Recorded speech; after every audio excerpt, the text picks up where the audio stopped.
All set? All set.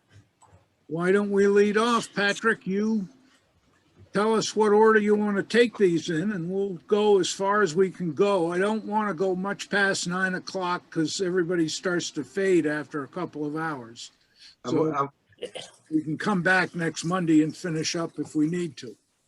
Thank you. Thank you for having us, and thank you for considering these capital items. I will just start by introducing just who we have here. I was able to do that for the folks who are on this call earlier, but we have Sue Owen, who is our Director of Finance and Operations, who I believe most of you have met from when we presented the portable air cleaners. And then we have Lisa Radden, who is a new position here in Cohasset, is our Director of Digital Learning and Technology for the schools. So welcome, Lisa. And then of course we have Ellen Marr, who is a member of our school committee. And not to be forgotten, although I can't see his image, is Nick Berardi, who is an important member of our facilities team. So thank you, Nick, for being here. So if we can have Sue be able to share her screen. Sue, you can, you have it queued up to show the presentation? Yes. Okay, might be better. Sue's prepared a PowerPoint presentation that'll sort of walk us through the items. And what I'd like to start with, Mr. Wakeman, if that's okay, would be the technology items, because we do have Lisa with us for sort of a limited amount of time tonight. Okay. Okay, so Sue, I don't know if you have any luck sharing it. I believe Sue is able to share ahead of the meeting some verbiage regarding our pilot, or some ideas we have for our pilot for technology items in our classrooms, including some videos. So I'm hoping some of you had a chance to show that. And then I don't know, Michelle, if you could enable it so that Lisa can share screen as well, that might be helpful to us. Sure. Thank you. So Sue, I'll let you, if you want to go forward to the section with the pilot program? Yes, we'll start with the pilot. We can start with the three technology items. So let me do that. Okay.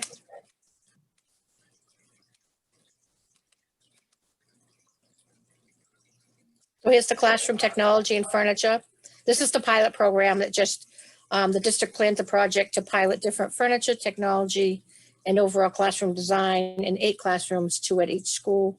FY22 will focus on the technology phase, and then 23 will focus on the furniture phase, which includes student and teacher desks, chairs, and cabinets.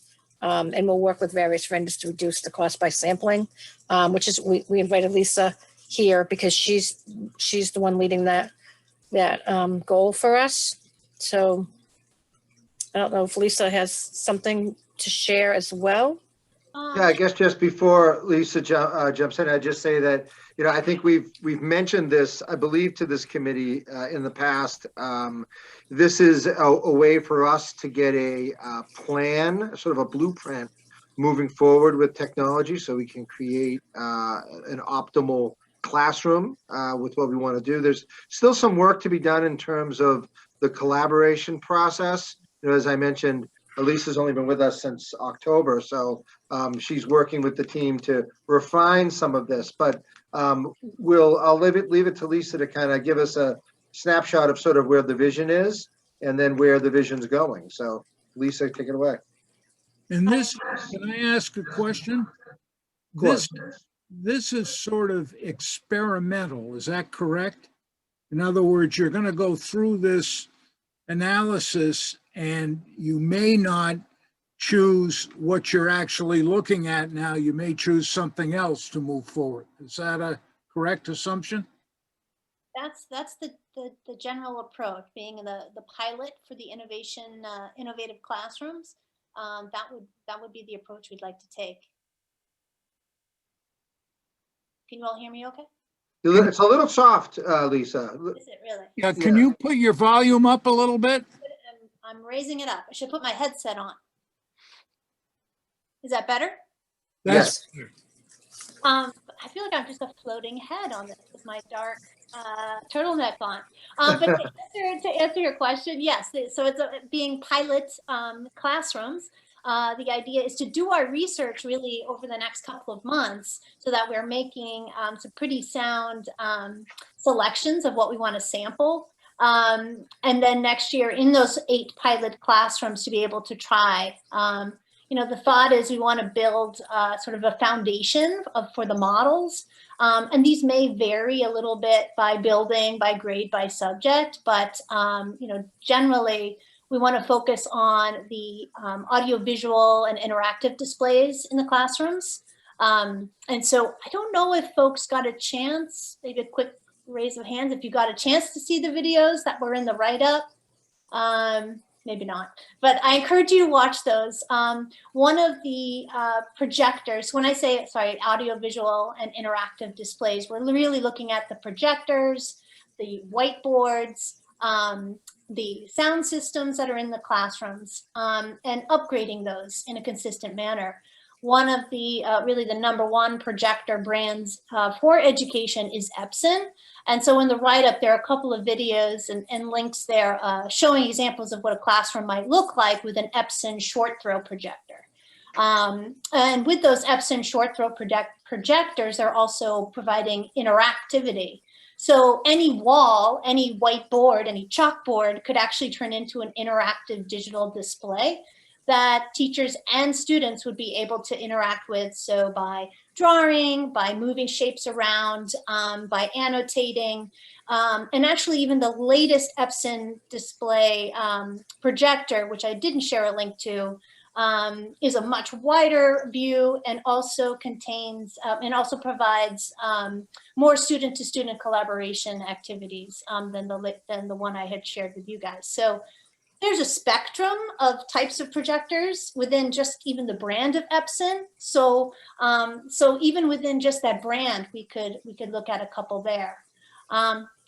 Another piece that I included in the writing in terms of the interactivity of digital lessons that teachers could create, and also not only display on the very teacher-centric front of the room. We kind of want to encourage student-to-student collaboration and student-to-student work within the classrooms and outside. So the interactive software application that also comes with Epson, but there's also an application called Smart software that you may have heard of. Smartboards makes this software, and it's compatible with Epson. It's compatible with a number of boards, including smartboards themselves, which allows some of that interactive content to then be wirelessly shared on tablets, on Chromebooks, on laptops, and these would be in the hands of our students.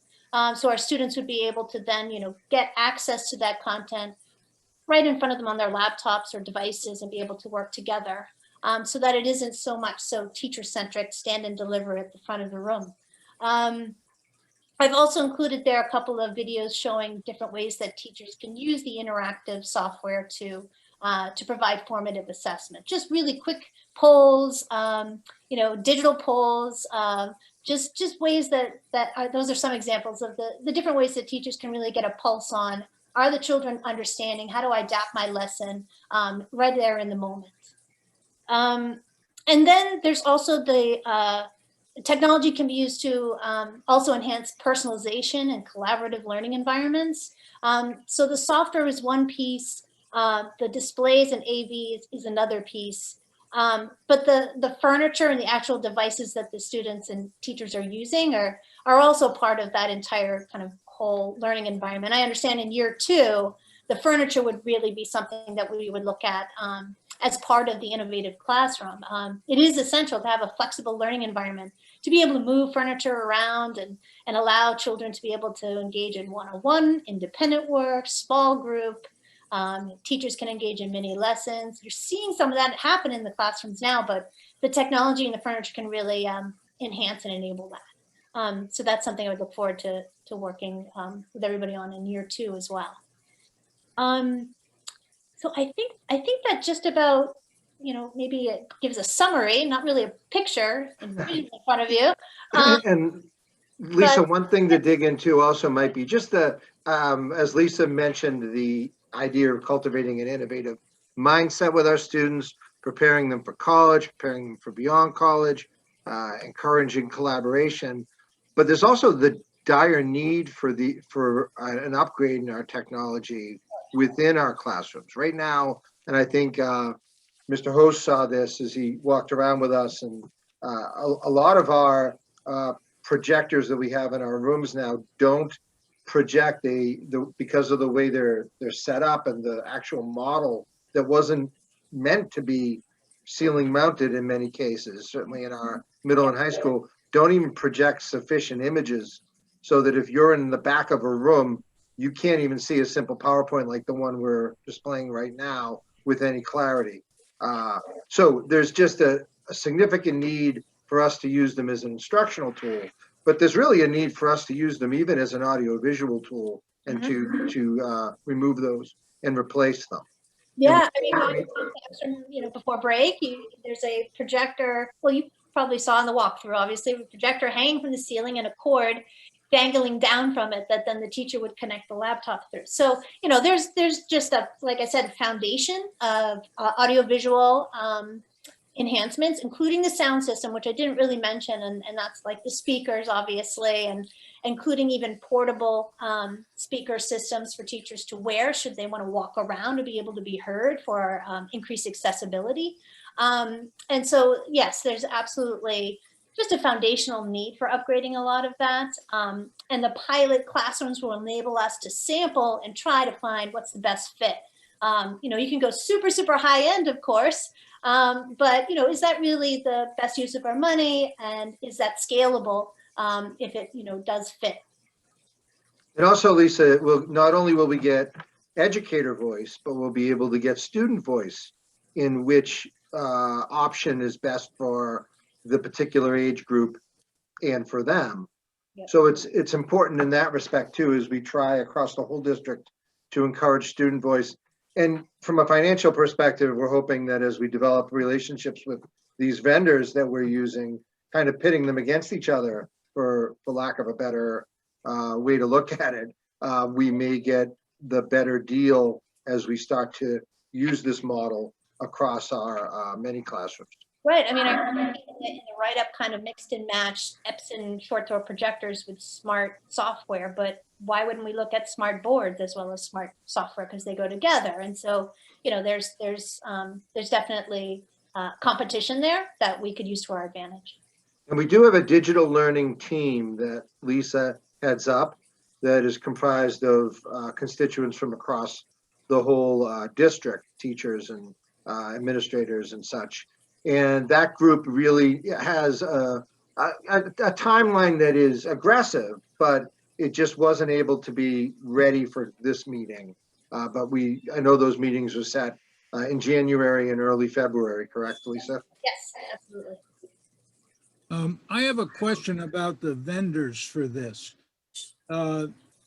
This is sort of a trial that you're seeing if it's going to really work or not. Will the vendors provide any of this equipment at no charge? I don't know about no charge, but that's certainly something we can put on the table, right? In talking about what we're trying to achieve here. And if not no charge, then why not reduce costs? But I in working with vendors in the past, there's pilots. And really the best cost reduction I've seen is when you purchase at scale. So that's always when the really great deals come in, but it's certainly something we can put on the table. Do you have any estimate about what, if you went with this package throughout the schools, what the total cost would be? Oh, not throughout the schools, every single classroom. I don't have that math, but like this particular Epson short throw that I shared, interactive one that's specific, was $2,500 each. And the highest end that came out in April 2020 was just like $2,800. And that's at a reduced education pricing it's called like Brighter Futures pricing. So that gives you a sense of just the, projectors alone. We're not even talking about like the speaker systems and the software, but the smart software, I think for the 8 pilot classrooms, I think it was one license per teacher would be about $900. So that wasn't super expensive. But short throws, audiovisual.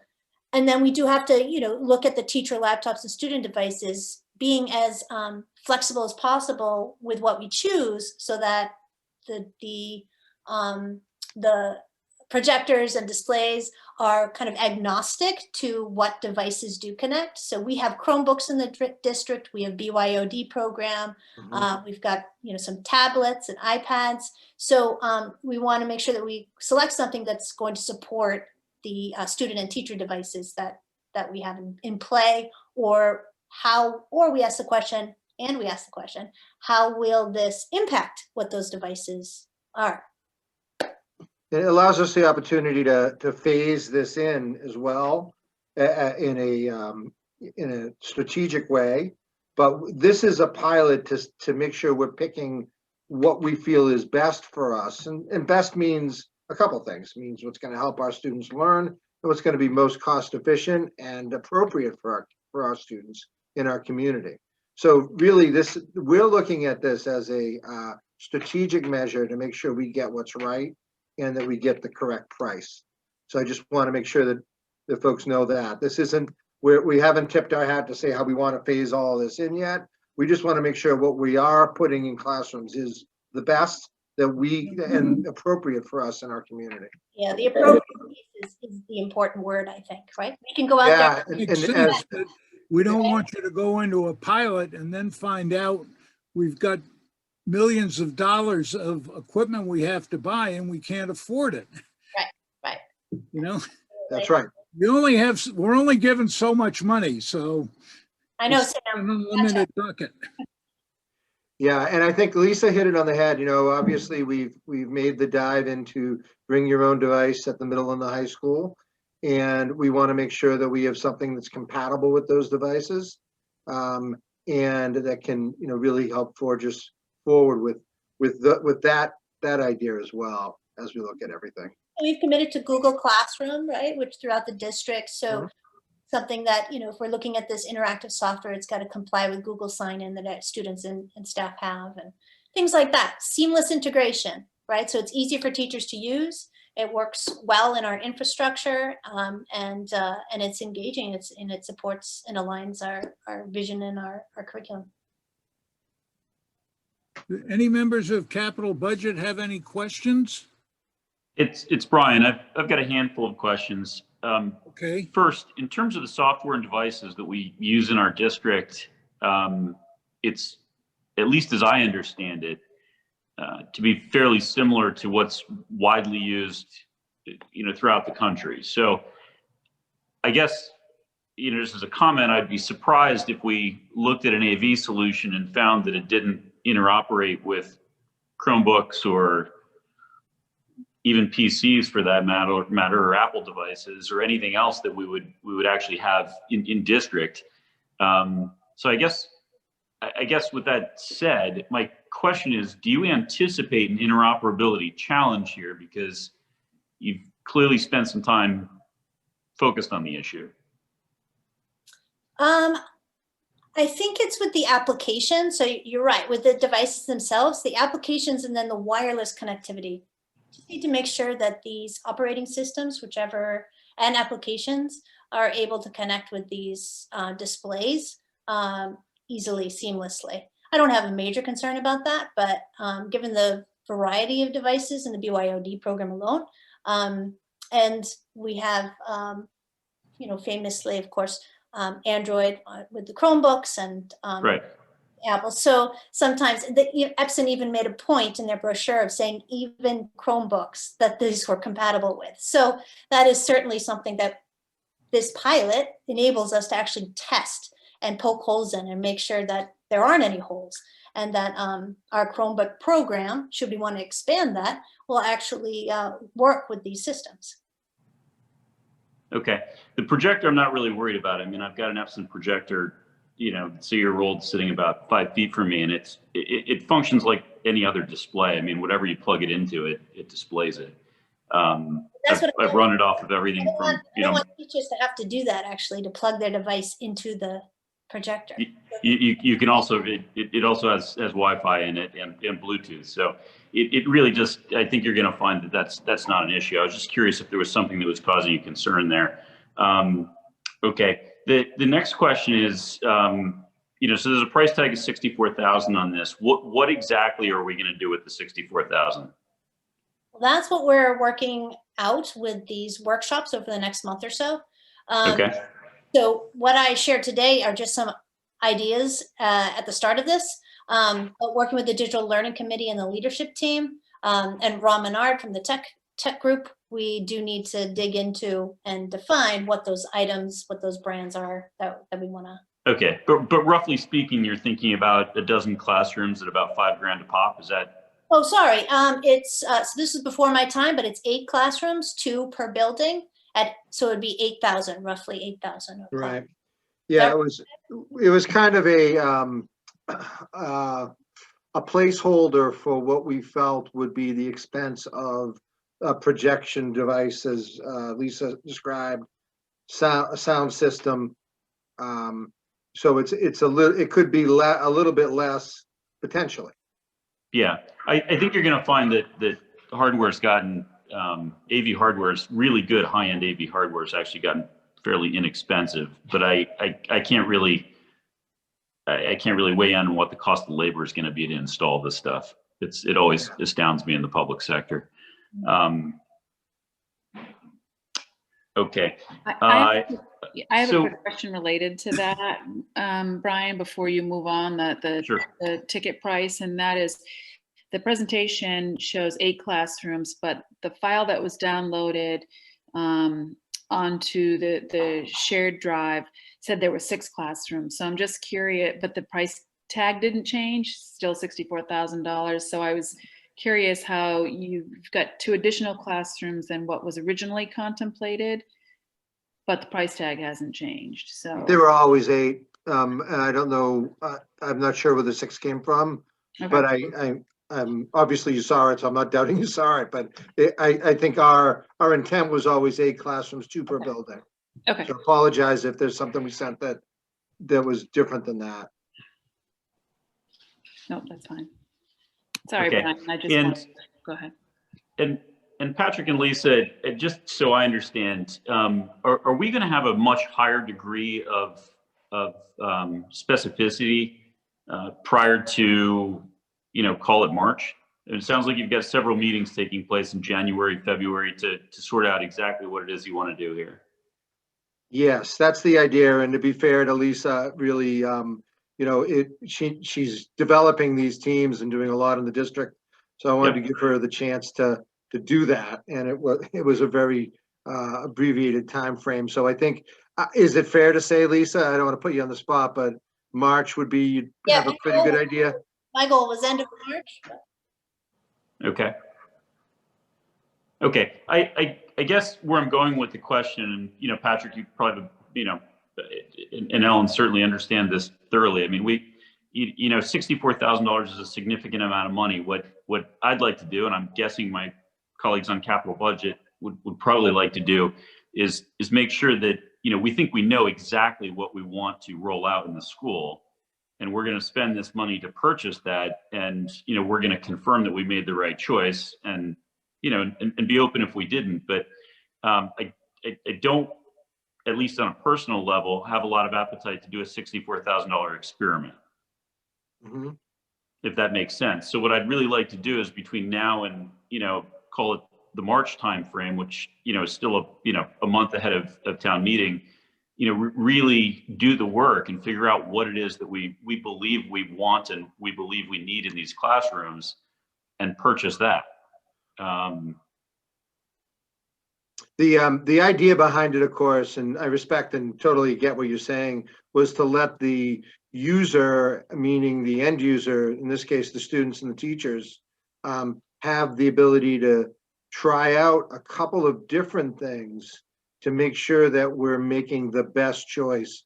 So although I don't know that they'll be so disparate, the idea is just making sure that we have the right model and that we're not, going in the wrong direction. But but I get the will of the committee here. If you feel that, we need to accelerate that. I think the idea of a pilot is to let the end user try these a bit to make sure they have a sense for what's going to be best for the district. Would you agree with that, Lisa? Yeah, yes, I would. And I also would say that the pilot also enables us to get some models, get some champions, get some teachers and students really excited and adept at these particular tools and technologies and strategies that will further be assets as we scale it up. I'll give you an example, Brian. We just adopted a math program for PK through 6 through grade 5, and we had vendors come in, and we ended up having 3 programs that we were looking at, and we let our teachers dabble in the 3 for about 6 months, and at the end of it, we chose a program called Bridges, which then we adopted and get some professional development in for a few months, and then we're able to put it into play this past year. So that's kind of the idea here, is that we found that not only getting teacher and student buy-in and parent buy-in with the particular model, in this case might not be, it's more of an in-class tool, but that idea is something that we were really interested in, just so you get where we were coming from. Right. I think on the software packages that makes sense. I mean, are we going to demo more than Smart? I don't know, Lisa. That remains to be seen, but I think that's Okay. one of the options. Brian, if you're Okay. And the software packages that, in the example that you used, Patrick, I mean, did we have to purchase those or did the vendors let us demo them for a couple of months to make our decision? So that's an option. That may be an option for us. And I understand that, we're in this item, we're not coming with the specificity that we typically would for Right. your final decision, but we felt we wanted to keep it on here because it's something that is very important to us instructionally.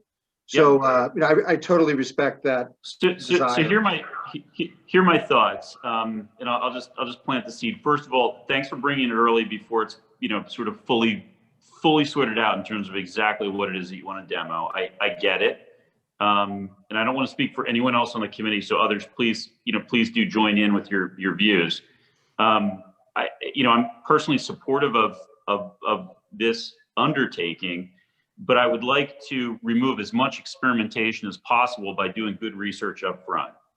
And I think we can be a lot sort of closer to having a sharp point on this, sort of 2 months from now. Yeah. With a little bit of research. In terms of the hardware side of this, I think it's a lot easier to figure that out. Software, you kind of have to live with it to really understand how it works and whether it works and whether or not the users are enjoying the experience. But, one projector versus another is something you can figure out pretty quickly. And when it comes to Bluetooth speakers, even more so. So what I'd say is if there's really some variance and you feel like you need to demo some different things, you're probably talking about the software much more so than the hardware. And I would try to pin down as much as you could on the hardware side. And if we have to demo multiple software packages, let's ask the vendors to actually provide them to us on a demo basis so that we're not, purchasing a bunch of stuff that we're not going to use. Yes. Just thinking out loud. That makes Brian, sense. Brian, do you have any more questions? Because I want to Nope. keep moving and we could spend all night on this. And it's Yeah, I Sam, think we need to Mike, revisit it in come March, back and I'm in happy to, March. Patrick, I'm I happy to work with wanna you and your find out team between now and then to Michael, try and sort this out, you just have as a we did on question? the, Yeah. nope. Yeah, can I speak? It seems to me that the key thing for me has always been the quantitative measure of student success as a result of this. Can you hear me? Yes. Okay. It seems to me the critical question is always, what is it doing for student success and how are you going to measure that? I know hardware well enough to know that hardware alone doesn't do it, because in fact, there are many people who aren't really capable of taking advantage of what you're going to provide. But the real question always is, Is there some measure that you can put in place that says something significant and measurable will happen as a result of the purchase of this equipment? Great. Sam? Yeah, I mean, it's a learning tool, and it's we will measure it along with all the other ways we measure our student learning. Not just standardized tests, but yeah, I know you mentioned quantitative, but that certainly will be some quantitative measures, but also qualitative. The experience that students have in the classroom. We know now how important collaboration is, and we know how important, for sure, collaboration is in our current landscape with technology. So that's something that we'll certainly be able to measure in terms of getting the qualitative student experience. But our quantitative measures will always be, how are our students succeeding in the subjects that they are being taught. And we did a lot before Lisa arrived, and we're certainly continuing it, working with what's called the SAMR model, which is a way of looking at how you utilize technology to enrich learning, instead of just substituting technology for something that you could do with a pen. Really diving into technology that redefines the learning experience for the students, and that modifies it and redefines it. So a lot of it will come from, I would think, the quality of experience that our students are having. But our quantitative measures, should increase because of our students' ability to access learning at a higher level. That's how we'd measure it quantitatively. No question, Pat. I appreciate all that. I do think you need to set some goals. We've talked so much over the years about technology, and yet I'm not sure that technology has made a difference in student performance in Cohasset. So I do think you have to ask yourself, what kind of quantitative goals can you put in place in order to assure us that this investment will also be worthwhile? And I don't say it's not worthwhile. I'm just saying it's important to put that in perspective. Technology is easy to acquire, fun to have, lovely to have projectors, lovely to be able to interconnect people in multiple ways. We all do it on a regular basis, but much more important for you and for the schools and for all the kids in the schools is they somehow are getting better education and measurable ones. That's the only point I'd make on this. So thank you. It's a strong one, and I thank you for bringing it up. I should say we are on the brink of a new strategic plan, which will be a 3-year strategic plan, and technology will be a major component of it. And there will be outcome measures of technology that we are creating. So yeah, I mean, we did decide to keep it on here, but know that all of that is, and actually as we sit here, I'm looking at an activity we're doing as a leadership team in the next couple of days that talks about technology. And the first question is, describe where technology should be in 2023. Where are we now? What are our needs? And where are the measures to show that we're going to meet that bar that we set in 2023? So your comments are very well taken and very much a part of what we're doing. This is a piece of it. And, perhaps that would be, I think we can do it in conjunction with that planning. That's why we're keeping it on, particularly as Lisa's working very strongly with this digital learning team. But yeah, I'm a big fan of setting goals and then creating the benchmarks and the points to meet those goals. So I hear exactly what you're saying. Okay, thanks. Mike, Dick, did you have some questions? Yes, I do. I have some comments. And the first comment I want to make is that this question, I think, needs additional review, either by the liaisons to the school committee from CBC or from the IT liaison with the IT people. But I have quite a few questions and quite a few concerns about how this is being managed and approached. The first thing that jumps out at me is, in a pilot, you have a set of goals for a pilot and a set of metrics that help you measure whether you've succeeded. You have a checklist that you are going through in your pilot to make sure that you've hit all of those desired outcomes. So I know this has been a very fast presentation. We've touched on many different things. That's why I feel we need a more in-depth discussion with Lisa or whomever Dr. Sullivan chooses to really go through how this is being managed. Is this cost effective or not? How did we arrive at 8 classrooms? Many more questions. Return on investment, the age of the equipment to be replaced. Are they still useful?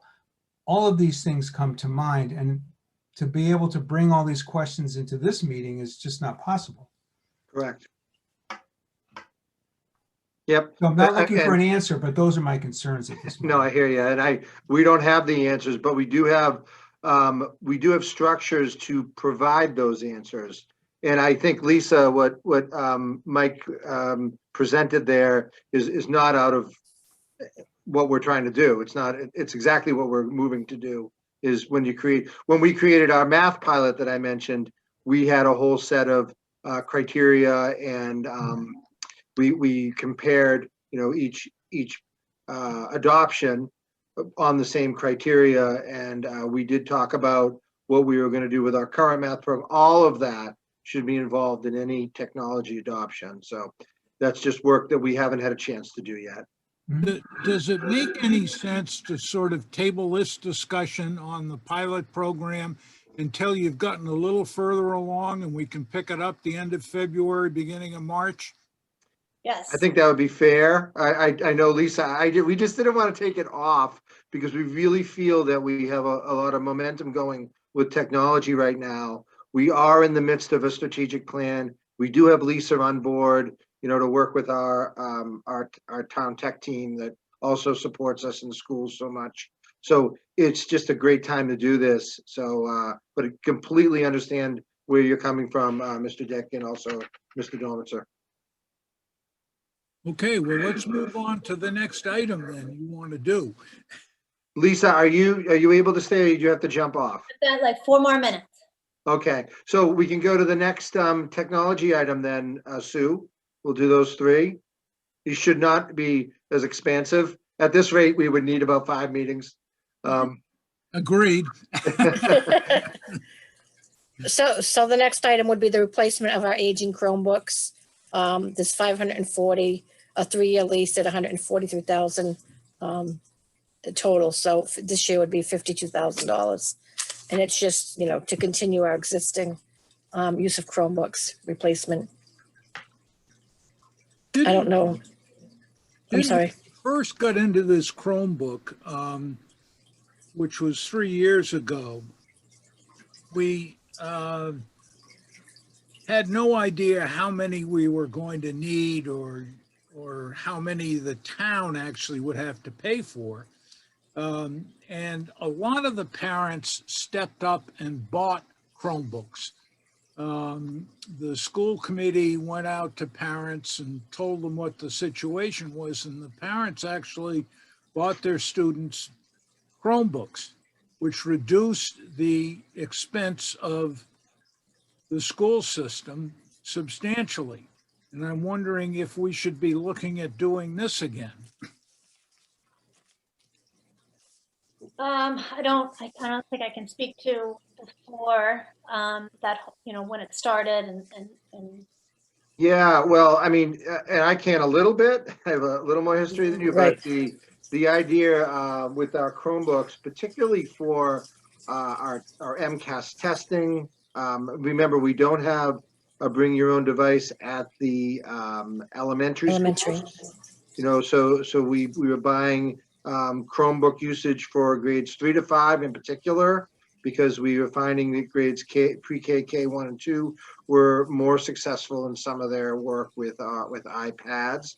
So we were really trying to provide, and this was, from Ron Menard and crew, and very supported by me when I was an assistant superintendent. We were trying to provide Chromebooks across the district for use for our students, particularly in testing, because we don't have a system right now that is supporting testing on their own devices. So we knew we'd need them. And also remember, we've had a significant situation where we've had to provide technology for folks when they can't provide their own technology based on the move to remote and all of that. that has been pretty much sanctioned by the state. So, yeah, it's a continuation of that program, Mr. Wakeman, just where we're trying to provide Chromebooks across the district to support our students, not only in testing, but in having the proper equipment. How So many Chromebooks are you providing right now that the school owns, and how many are student-owned? I don't have those numbers right now. I mean, in terms of, we have a bring your own device program at the middle and high school. Whenever a student isn't able to bring their own device because of the need for equity, we do provide them with a Chromebook. We have Chromebooks in every classroom, sets in case students can't don't have a device to use. And then we have our labs, which are some of our foreign language labs, and our computer labs at the middle and the high school are filled with Chromebooks too. We found that to be a cost-effective alternative to replacing the PCs that we had at an earlier time. So I don't have those numbers. Any capital budget questions? well, just a comment, Sam. Yeah. So Patrick, I know that the initial lease program predated you. Certainly Ellen was here when we worked through this. And, just for the benefit of anyone else in the room that wasn't here when we sort of went through this the first time, the initial quantity of Chromebooks was a guess. It was nothing more or less than a guess. And we took our best guess and we sort of rounded up pretty dramatically to make sure that we would not be caught short of Chromebooks. And so, Patrick, if the question or request hasn't been articulated perfectly clearly, I think it's time to now just look at the number and make sure that we're leasing the right number on the next lease term, if that makes sense. Mm-hmm. Okay, because now we have the benefit of actually knowing how many are in our system, how many are actually being used, how many actually need to be provided to people for equity purposes, how many are basically brand new because they've never been touched and they're gathering dust. I say that facetiously. Hopefully that's not the case. And if the number's that's definitely not the case. But yeah, I do hear what you're saying. When we originally had to have MCAS in January, I know that tech team was going to need to ship some Chromebooks in order to cover that. So Yeah, our tech team felt very strongly in this item. So what I'll do is I'll get more. I don't think anyone's suggesting we're doing anything other than get you the right number of Chromebooks, whatever it is that you need. Mm-hmm. I think all I'm saying is, if 540 is a surgical number based on 3 years of experience, great. If 540 just happens to be the number that we had last time, and we're just sort of going to rip and replace without thinking about it, now's the time to actually think about it. Mm-hmm. I have a question on the age and whether the software on the Chromebooks is no longer compatible with your curriculum. Are the chips out of date? Are they obsolete? Are these at end of life? Or is it just that we're at the end of a 3-year lease? Well, I know there was some concern with this is not something I'm too familiar with, but it was a battery bloat was the term that Ron used as a real concern for the Chromes. In terms of software, I mean they're a web-based application. Chromes are that they work with really internet-based applications. So it's that's not a concern. I don't know, Lisa, any thoughts on? Yeah, I was going to. I think we have to, ask Ron specifically what he means by aging, but I would think it would be more the hardware than the software, because you're right, they're more cloud-based applications. Exactly. So if the hardware can't keep up with the software, I completely understand why the hardware needs to be replaced. If there are defects in the hardware that we purchased, then shame on us for buying equipment that encounters problems before end of life. But many, I can only use corporations. I can't talk to schools about schools, but many corporations have extremely long service life in the notebooks and PCs that they provide to their employees. And so I would want to take a very close look on whether these Chromebooks are still usable and get a projection on how far into the future we can plan for with them. If it's less than a year, so be it, then we, lease more. But if we can keep them for a longer period, then we ought to be looking at that too. So those are just comments, no question there particularly, but another thing that needs a in-depth review by partners from capital budget and the schools and the town IT.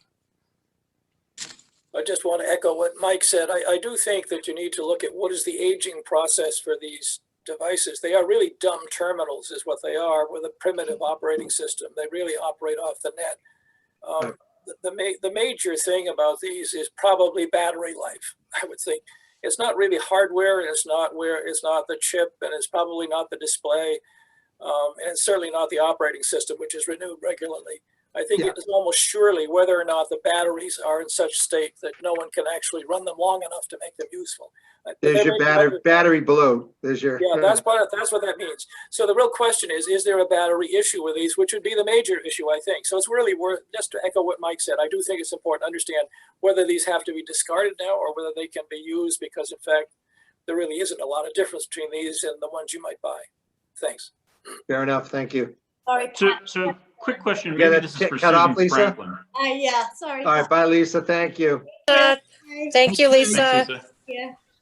Thank Yeah, you, Lisa. quick question for Susan Franklin. I think you probably have the answer to this. These Chromebooks are leased.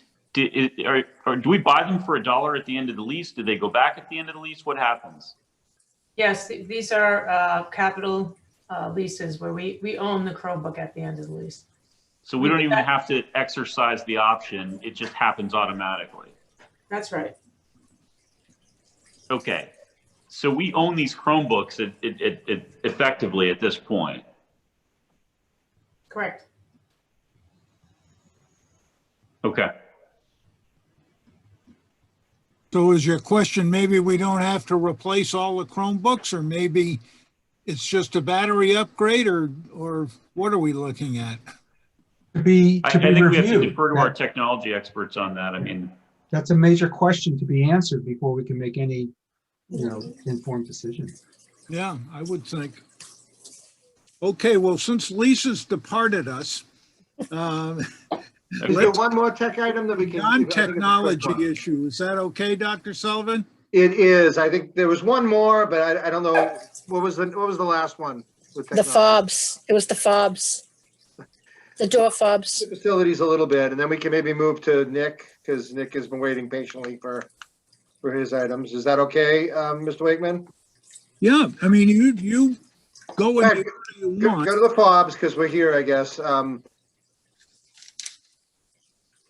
The fob, go ahead, Sue, you can present it. So these are the building security fobs. These are the access card readers that are at the doors. They allow access to the building based on by security camera and card readers. They allow us to have all doors locked at all times for security purposes. What we're really asking is, especially now during the remote learning and the COVID and the social distancing, where we're spreading out classrooms, we have some doors that don't have these card readers on them. So once the students and the teachers are outside in their outside classrooms, they can't get back in. Someone has to let them back in. So for instance, like in the courtyards, when we were using the courtyards and the tents for a classroom or outside breaks, they can't get back in unless someone props the door or lets them back in. So I think there's five or six more doors.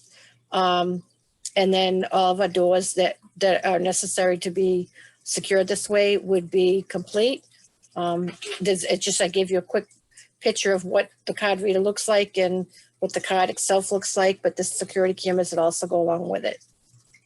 Yeah, and they're not so much the courtyards, because obviously the courtyards need to be accessible at all times from the inside to outside the courtyard. But I think, Sue, you mean like the yards around the building? Right, I was like thinking the outside classroom over at Osgood, Correct. or Deer Hill. Yep. Would this 40,000 cover installation of the readers in addition to the fobs themselves? Yes, So this is the program all up. The whole package on every door that Okay. leads, and that would mean that if we put this in, every building would have the entrances and exits that we need to safely allow our students back and out and into our buildings during the school time. And who gets to have the fobs? So we all have a fob, and the Just fob has faculty? various levels of access on them based on the role of the individual. It can be set for various times, various buildings. So we would set it appropriately for staff to be able to come and go with these during school hours. it's staff, it's staff, not students. Yeah. Oh, did I say students? I meant just staff, I know. No, he was asking. Do you need to provide them to the students? Oh, no. No. Okay. Anybody on Capitol have any further questions on it? Okay, let's move on. Okay, so you want to, let's head back to the beginning and so we can get Nick up and running. Go with it. Hey, that's fine with me. Thank you, Nick. So this has been an item, Deer Hill rooftop units. 21 to 22 years old at this point, in constant need of repair. They're inefficient, they're ineffective, they leak. It's just, we table it from year to year, but eventually their lifespan is going to require us to have to replace them. Nick, I don't know if you want to add anything to that? Did you mean the high school rooftop units? This is Deer Hill. Well, the picture is the high school. That's the high school, yeah. I didn't notice that either, Sue, when you wrote it, Yep. but it's definitely the high school. No, I'm sorry. Then it should have been a picture of Deer Hill. Any comments on it, Nick? Well, I actually thought we were going to be talking about the high school rooftop units, to be honest. The Deer Are you Hill sure? ones are second place for worst, but the high school rooftop units for the gym are the worst ones that we have, which is that picture as well. Right. The Deer Hill ones, we've done some extensive work to those in the past couple of years to, in my opinion, prolong their life a little bit. The high school gym rooftops are the ones that are, they're Band-Aids at best. We cannot do any more major work to them. The structures are rotting out, causing leaks in the gym. It's not actually the roof that is leaking in the gym. It's coming in through the units. We've done some pretty extensive sealing on the exteriors of the units themselves, which have helped a lot, but it's still not going to solve all the problems with the leaking. And the way that they're designed and where they are, they actually suck in the rain if the wind's blowing in the right direction through the outdoor air dampers, which isn't helping. For some reason, those two units on the high school are exponentially worse than all the rest. They must stick up just high enough where they get beat up the most. And they are on their last leg. So your opinion is that the high school one should be dealt with first and then Deer Hill. Is that correct? Yes. Okay. they should all be dealt with, but push comes to shove, we can get Deer Hill working generally consistently over the high school. Can I make a suggestion as we continue down this? And I think you guys had done a good job of this last year, as I recall, is, you know, there is a number of things you guys are looking for to have done, but somehow prioritizing which ones. I mean, just based on the comments here and what Sam said, there's limited funds, but it would be helpful to me certainly if, you know, looking at this list, what you would consider a top priority, you know, versus the lowest priority. Francine, I think we've already expressed that, and I don't know if I'm sorry, okay. schools are ready to prioritize at this point or not, or if they need to do some more consulting among themselves Okay. to come up with a priority list. That's Dr. Sullivan, you have to answer that question. I can't. Well, we did meet we met in our finance and facilities subcommittee, and what we determined was that we felt all of the items were of a very high priority, but I understand the charge by the committee here, and you know, certainly Ellen's here too, and she could, you know, voice a thought on this, but we can go back and reconsider these items in a more prioritizing way. Yeah, it would be very helpful to us because we're not going to be able to fund them all. So we need your input as to what's most important, second most important, third most important, and so forth. Make sense? Yeah. Yes. Sam, can I say something? Sure. So I think what we wanted to do first with your whole committee is show you the soup to nuts everything that we've been working on. And many things have been deferred from past years, like the technology pilot program. If you remember, Michael McMillan presented that last year, and because of what was going on in the town with COVID, you know, we deferred it. The gym roof and the Deer Hill roofs, those have been on the plans, and we keep pushing them out and pushing them out. And we recognize the fact that we do have to prioritize, and we have a couple of buckets. We have our, you know, we have our academic priorities, which include technology and things like that, and things that truly affect student achievement and what's going on in the classroom. And then we have our facility priorities, which protect our assets of the town.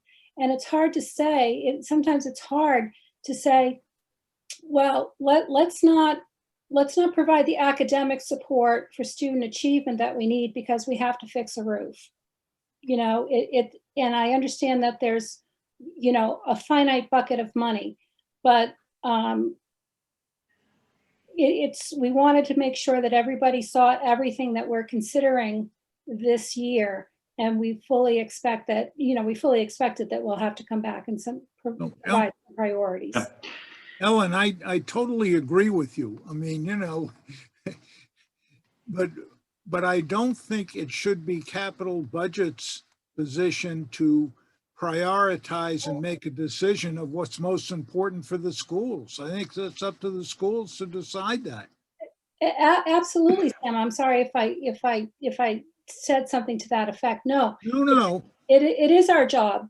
And I think too that based on this list, which is, you know, quite long, if you look at our history of, you know, school expenditures out of capital budget appropriations, you know, via town meeting and special town meeting over the course of my tenure on school committee, we're at about 22% of all capital allocations.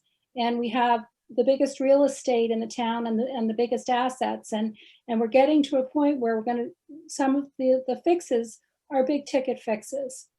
Yeah, I understand, but I think that in a lot of cases, we've tried to push things down the road further than we should have and haven't dealt with them when we should have. And that's put us into more of a crisis maintenance mode than a planned maintenance mode. So Agreed. hopefully we can get ahead of it. Yeah. If we can wangle some more money out of the town budget, we'll be able to do more. Great, thank you. Sam, So- it's Mike. What I'm going to suggest may already have been thought of and discarded, but it seems to me that infrastructure is a town expense, whether it's a school building or whether it's a library or whether it's a town hall. And I think we ought to recommend an infrastructure working group to put on our 10-year plan. And I imagine these projects are already on the 10-year plan, but get it on a 10-year plan and begin to set aside money for infrastructure over and above everything else. You know, we have a plan for replacing roads, you know, on a 20-year cycle. And while, you know, buildings and roads are quite different in different cost levels, nonetheless, Ellen is quite right that these school HVAC units have been brought up several times. I recall several times on advisory hearing of these issues that need to be addressed. So it seems to me that capital budget could recommend an overall plan for infrastructure on a regular basis with X number of dollars being allocated every year, taken out of the overall town budget, set aside specifically for infrastructure / maintenance. But don't know if that's already been thought of, but if not, I would suggest pursuing that idea. I agree with you, Mike. It would be great. We haven't done it yet, but that's a good objective and we should probably work on that. But it seems to me that, you know, if facilities is telling us these, at least middle high school units are causing problems, we need to address that right away. I For think sure. we can all agree that it should take a top priority, and we should try and find, how are we going to find $500,000 for this? Well, especially when something's causing further damage to the Agreed. overall asset. Absolutely right. We should be So- ahead of the game, not behind it. Agreed. So can I suggest we get back to the rooftop units? Yeah, let's get back to that. Sorry, Brian. No, look, I think all the points that have been made are really important. There's some big picture strategic planning issues that need to be dealt with, and we're moving in that direction, but it's, you know, it's year by year. In terms of these rooftop units themselves, a couple questions for Nick. Nick, is there a benefit or a detriment to doing Deer Hill at the same time that we do the high school? I'm just thinking out loud. I mean, would you want to do one first and you know, see how the contractor performs on that job before you give them the second? Same thing with the technology that we install. Would you want to see how the unit goes in and how it works before you do the other, or is there a benefit to just doing it all in one shot? Doing it all in one shot would definitely be beneficial. I think the reason for, you know, saying one could be done this year, one could be done a different year was just based on not knowing if that would get approved as one big project. Okay, so we could separate them for budget flexibility, but from an execution perspective, your preference would be to do it in one big shot. Yeah, that would definitely be the easiest. Then we can loop them into the current building control systems that we have. All at the same time. Yeah, Okay. and hopefully there would be a little consistency with the type of unit being put in if it's one project, so that all four of them could be the same. Well, not the same, but at least the same model company. Give us a little flexibility in being able to stock parts that Right. can be used on the board. Similar technologies, we'd be Yeah. more familiar with them. Exactly. Okay. Second question, have we looked at, closely at exactly what type of units and or technology we would install here? And I know, when this came up a year or two ago, there was some communication between Brian Joyce and the team out at UMass Amherst, the clean energy team out at UMass Amherst. And I remember the gentleman that ran that program had a pretty strong view as to what he thought we should do in terms of the technology that we should install. Yeah, I remember they kind of gave us 3 different options and recommended one in particular. And I believe when we tried to get this done through Green Communities as well, but the cost went above the threshold. So, but they did a lot of legwork on it, which was nice. And they also made some recommendations that, if I remember correctly, and just not having it in front of me, I can't remember exactly, but they did mirror each other in recommendations for that particular application. And it met kind of in the middle with, you have your fancy, really highly efficient, that kind of stuff. Then you have your really simple stuff. And the recommendation was kind of in the middle, where you have your reliability, but it's not overcomplicated, but it's still energy efficient. So, okay. I believe that's where we ended up with it. Well, look, I hear what you're saying, and certainly you and your team need to live with this and keep it running. So we don't want to, overcomplicate it just to, just to trump the green, the greenhorn. And what always happens is, if you do overcomplicate it, any energy savings that you do get aren't realized because it's lost on maintenance. Yeah. Okay. But at this point, you're developing a pretty clear view as to what would go up there. Yeah. Without specifying. Have you developed a view on who would do the work, or is this something that gets bid out? This would get bid out. Okay. And the third question is, in terms of funding and incentives, I recall there was a discussion about trying to get some of this done through green communities. And then I heard it went over the threshold. What I didn't understand is why we couldn't use, green communities up to the threshold and then fund the difference. Is that not an option? Michelle might be able to answer that. I'm not 100% sure. That is an option. Okay.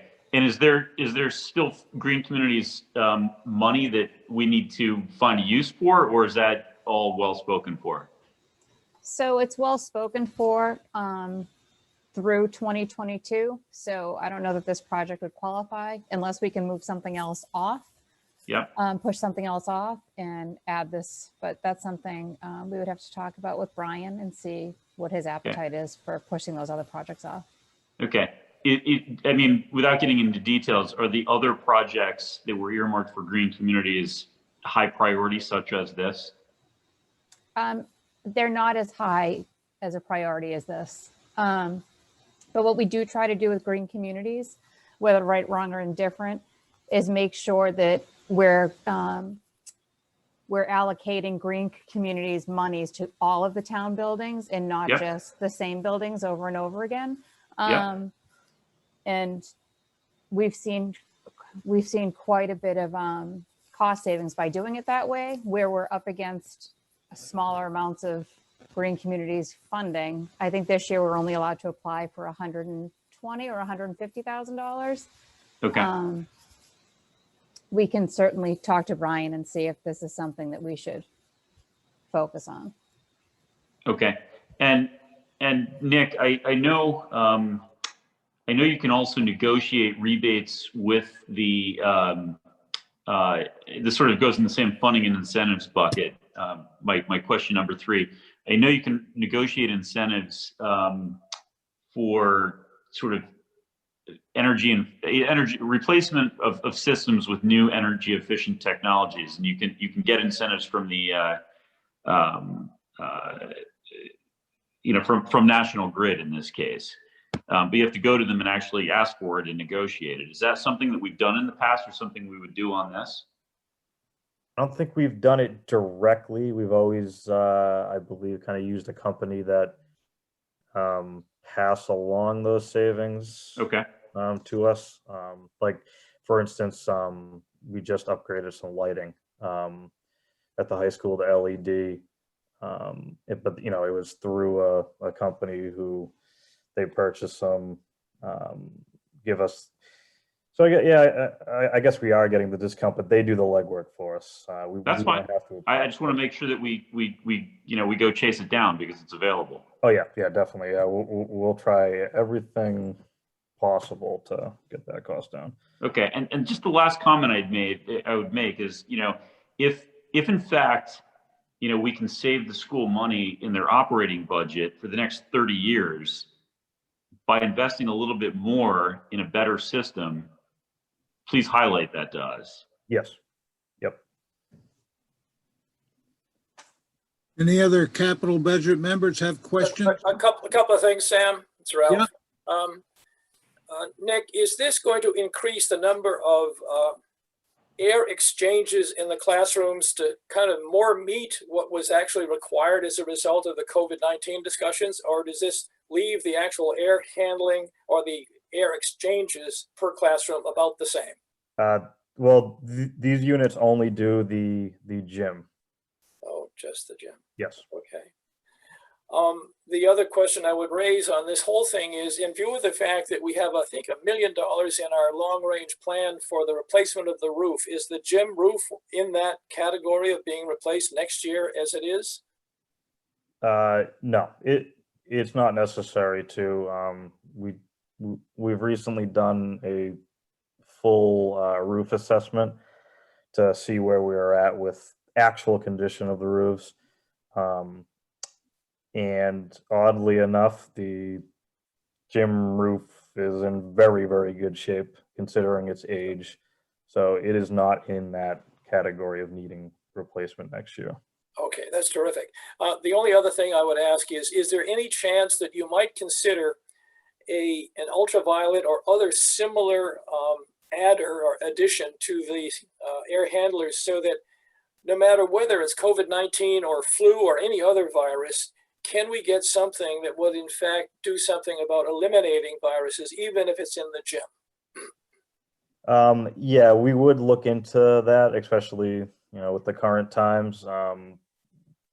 In speaking with a lot of HVAC contractors over the past few months, though, there's a lot of mixed facts on that kind of technology. So we'd really have to make sure that we're doing something that won't be a detriment in the future, and make sure it actually works. There's a lot of stuff being installed around the country that is fluff, for lack of a better term. So we want to really look into that a little deeper with what has actually been working as far as disinfecting the air. But that's air terrific. changes are the key. Yeah. And luckily, in a space like the gym with the exhaust fans that we have in there, we're getting ridiculous air changes in a space like that. So. Okay, that all sounds good, Nick. Thanks. Ridiculous good or ridiculous bad? Ridiculous good. Thanks. Any other capital questions? Let's move on. Next item's Dr. Sullivan, or item. Yes, take it away, Sue. Okay, I'm gonna jump to what I know Nick had at the top of his list. Let's see. Fire sprinkler heads at Osgood, replace the aging fire sprinkler heads, obviously for safety reasons. When I met with facilities, that was also one of their priorities. So I don't know, Nick, if you want to add anything to that. Yeah, I can give just a short background. So this well predates probably everybody, but about 19, 20 years ago, apparently the sprinkler heads in Osgood were actually recalled, but nobody acted on the recall. I don't know how that happened, but obviously that goes away at some point. The company who makes them hasn't been in existence for a long time. We've kind of recently become aware of it just because we had to do some sprinkler head replacements, and then that triggered them to go try to hunt them down. They found out it's recalled. We can't do anything about it at this point. So it's one of those situations.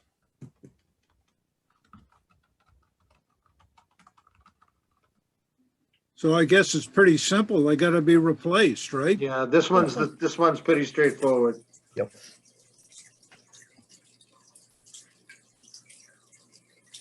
Any questions about it, Capital? Just the only question, are they wet or dry head systems? Do you know, Nick? Wet. They're wet. Oh, okay. Yeah. Those are the ones you got to replace for Yep. sure. Yep.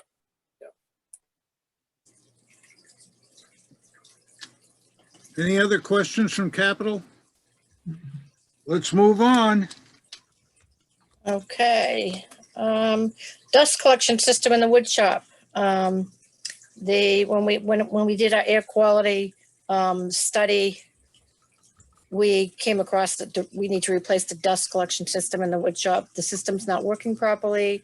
It allows dust to flow throughout the entire room, causing a safety and health concern.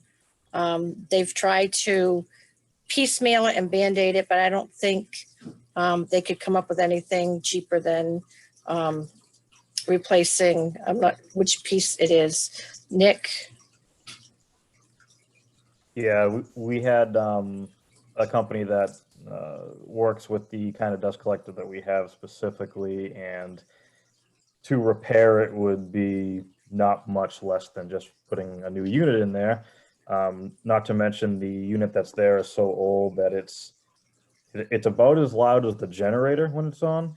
And if anyone knows the location of that, it's kind of shoved in between two classrooms, so the sound's even louder in there.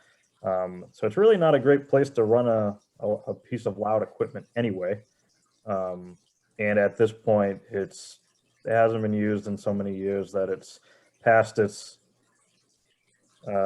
working capabilities now, and they recommended just a full replacement. We would not have to replace duct work within the classroom. That's all still fine. That would work. We would just need to add some flex hose here and there just to make some things work. As far as outside, we would relocate the dust collector to be down on the pavement. We would put it, well, we would have to put a pad in and place it, because the barrels that get filled with the sawdust, they actually weigh 500 pounds a piece. And the current location that it is, there's no way to dolly it. It would have to be literally lifted or manually emptied,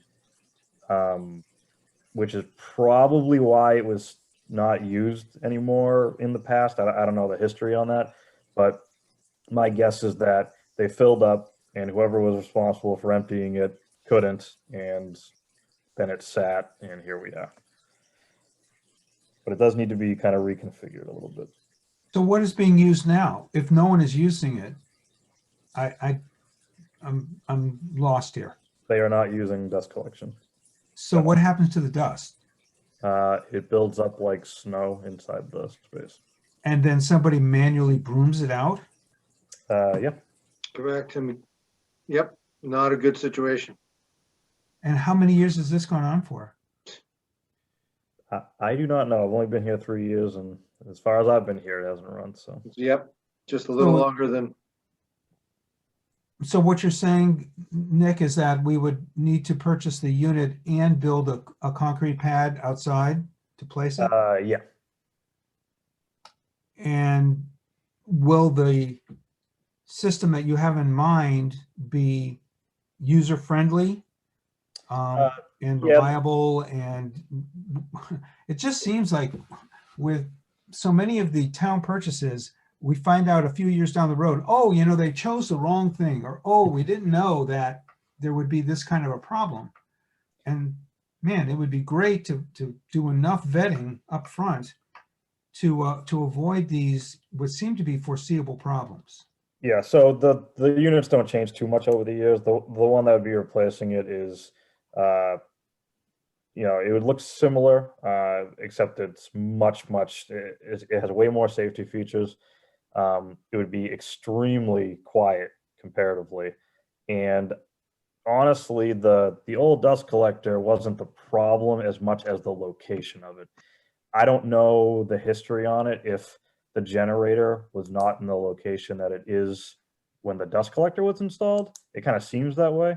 only because the generator was installed directly where you would need to go to empty it. So they kind of like blocked it. But I just don't know the history What if you on move the that. generator? That would probably be more work than this. Okay. This wouldn't be too bad just to put a pad. The footprint's probably slightly larger than a sheet of plywood, well, like a 4x8, maybe 10. And that would just allow it to be used and emptied properly going forward. Thanks. Any other capital questions? Next item.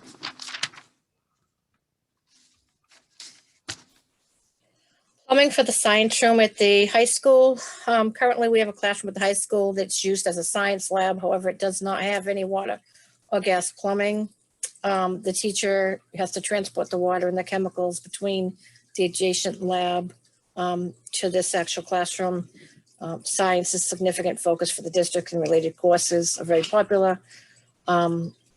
Cost high due to measures required for disposal of chemicals as installation required. So they've been using this room 196 of the high school for quite some time now as a science room, but it strictly is just a classroom. It doesn't have any of the amenities that a science lab would have.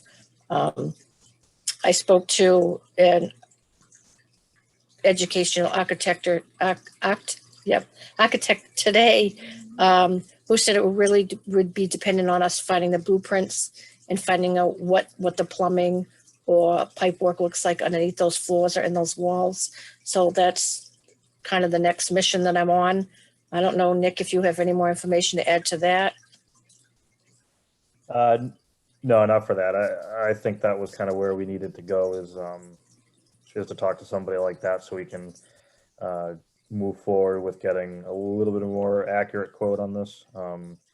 Just because there's a lot to look at here, and we would need to know the design of the classroom to get a little more specific with the numbers for all the trades. Are the existing science labs are all being fully utilized all the time, and thus you Yes. had to move science into a regular classroom? Is that No, and it's been that way for several years because of our expansion of science offerings. So this has been a room that has been really, for lack of a better way of phrasing it, it's being used in a totally wrong way. It's not a science room, right? And it's just there's no doubt about we need another science room. I mean, there are some limitations to our building, and so our labs aren't very large to begin with. They're very small, and we do not have the space to offer our students a comprehensive science program without this classroom. So it is an important item, but I do understand where Nick and Sue are saying that I do think this is an item that needs a bit more planning in terms of being able to draw up what actually needs to be done in order to create the lab. A question for you. As far as student population and projection going forward, do you anticipate that this standard classroom, which is being pressed into service as a science classroom, will that continue for 5 years more based on population? Yeah, I would imagine. I mean, I don't have the projections right in front of me, but I don't think they're significantly dropping enough. I think you're going to get at least that, depending on the life of the building itself. But I do feel that one of any other classrooms that might be better candidates for conversion in terms of location or? Yeah, I asked that, and the answer was no, and I couldn't myself figure out a room that would be better for this particular. I mean, it's surrounded by other labs, so it makes sense to make it into a lab. It's not a bad space, but I'm just shocked that it doesn't have the plumbing that was necessary to begin with, but it clearly doesn't. But there's going to have to be a plan set in order to. You can't just do this without a plan. We really need money to do the plan first off, and then to really get a feeling for what this is going to cost us. Would you say that's fair to say, Nick? Yeah, I would. And I do agree with you that there's not going to be a better location based on the existing infrastructure that's around that area, more specifically the chemical drains that are required. That was the big thing. Because all that is generally under that specific area. So that would, and that is an extremely expensive item to work on. So we want to make that run as short as possible. Mm-hmm. Looking at CSCR and their laboratories and their drains, is there any way to leverage that infrastructure and hold classes in that building?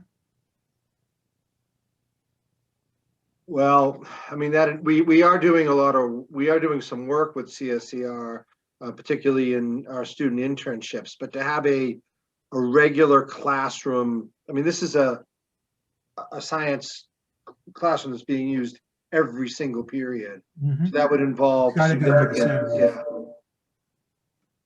It's a little different.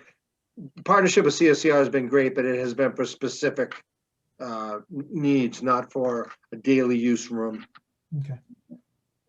Thanks. The only question I would have, Pat, is it possible that you can actually divide out functions among these rooms? For example, if this needs water or gas, I assume it needs to be suitable for chemistry. That's obvious. It's not necessary for physics, for example, or it may or may not be necessary for biology. Is there some way to sort of divide these out in some ways to minimize the fact that every room has all the functions or all of the capabilities of the three sciences? That just kind of looking at it very differently than saying they're all universally appropriate for all the sciences. Yeah, I asked that, and the answer I received was no, that this room is being used for, it needs to be used for really lab sciences, which is they're all gonna involve gas and certainly plumbing. So I went down that route and I could not myself figure out a way to do it, nor could the principal. Thanks. Any other capital questions? Okay, let's move on. Whatever you want next, Dr. Sullivan. Want to go with the bus lease or whatever you want? You go ahead, Sue. You got it. I'm trying to get through Nick, the things that we need Nick for. That makes total sense. Yeah, that's Absolutely. okay. Replace the flooring at the middle school, high school gym entryway. We shared some pictures. The flooring in the cove base is damaged. It's unsightly. In some spots, it's lifting a little bit. It prevents a trip hazard. We took a walk through and, we all noticed it.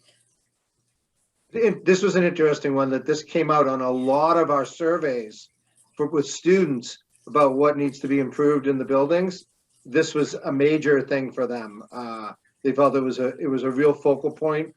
It is it's probably the most viewed area in our district. But as you come in the whole district, and it's in the foyer right outside the gymnasium. But there are some hazards involved too. So it's both aesthetic and safety, and has definitely, after we fix some of the other issues, it's gone up our list. I think facilities agrees with that. And the voters see it every town meeting. Well, it isn't a very, I mean, for what it's worth, it's a very highly traversed and noted area. It makes an impression. Any questions from Capitol? Are these expenses in line with the flooring replacement that was done in Deer Hill? In line in terms with about the same amount of cost. Yeah, same amount of cost per. I'd have to look back at exactly what we spent on the Deer Hill. but I would imagine they are. Nick, do you have a thought on that? It kind of depends. Deer Hill, we actually went with MCT tile, which is a marmoleum instead of the VCT tile. The reason for that was because the MCT does not need to be waxed. That's kind of what everyone's going towards nowadays. Not to mention that it's a more green product that's been around for over 100 years now. So the MCT is slightly more expensive than the VCT. So if we were replacing in kind, it would be less than what Deer Hill's project was. My recollection, everyone, was that we appropriated about half this amount for the Deer Hill. That's roughly what we appropriated. So this seems like an awful, this is a doubling of what we in fact actually appropriated. So the question is does it really have to be that expensive? So that would be my question. Okay. Can I just pulled out the town warrant, and we did all the Deer Hill corridors. So I think the square footage is much larger than this, this entryway area, and Deer Hill corridors was 71,400. So there were two areas though, Mr. Dormant. So there was the area, there was a point where we were looking at just a small area of Deer Hill tiles. And then there was the complete tiling of the building, which is what we did accomplish. It looks absolutely beautiful for what it's worth. I don't know if you've had a chance to see it, but it's a gorgeous tile.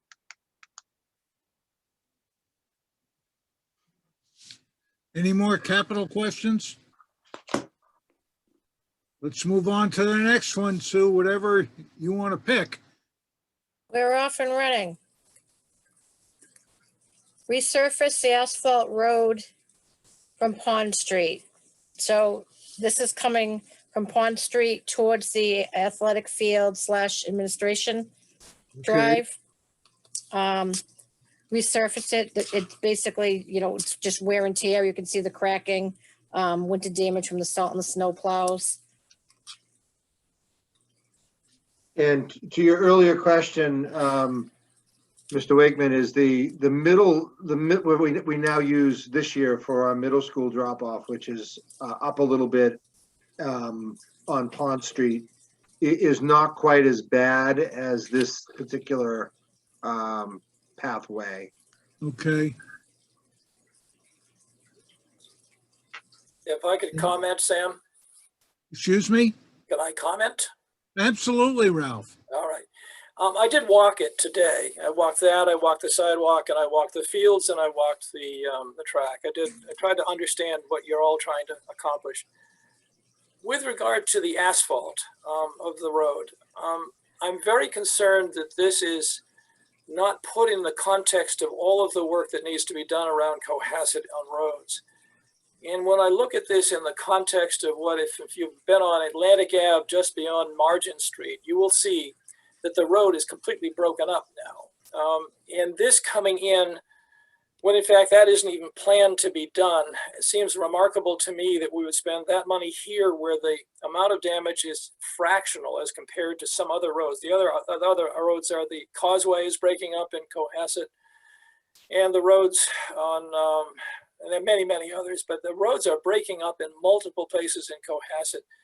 And as Jackie and I, as you know, walk these roads almost every day in multiple places. We are shocked when we see things as bad as they are. So I would rather see this in the context of a complete discussion of what the, in fact, needs are of the roads, even if it's only temporary, because this one does not rank in anywhere near the same degree of need as some of the others, which are totally breaking up as roads. We have some really serious problems. I also believe that the significant problem here is simply the result of as I looked at it and walked it, it was that there was a very poor patching job done when in fact a drain was replaced in the middle of the road. And it was simply someone poured in cold asphalt instead of actually putting in hot asphalt and rolling it. It really looks like a simple repair in the middle would take care of most of it. But anyway, I would rather see this in the context of all of the needs of the roads in town rather than exclude and make this one the highest need, because clearly it is not. There are many others which are in desperate need. They're really failing, totally failing. In fact, if you came into Atlantic Ave from Martin Street after a rainstorm, people run on the left-hand side of the road. They don't go on the right-hand side of the road anymore. It's so bad. In fact, Very familiar with it. yeah, it's so bad that you would lose a wheel right now in that road. That's how bad it is. So I just don't, I'm not saying this doesn't need to be done. I'm only saying that it needs to be in context with other roads which are in really terribly difficult circumstances right now. So that would be my only comment here.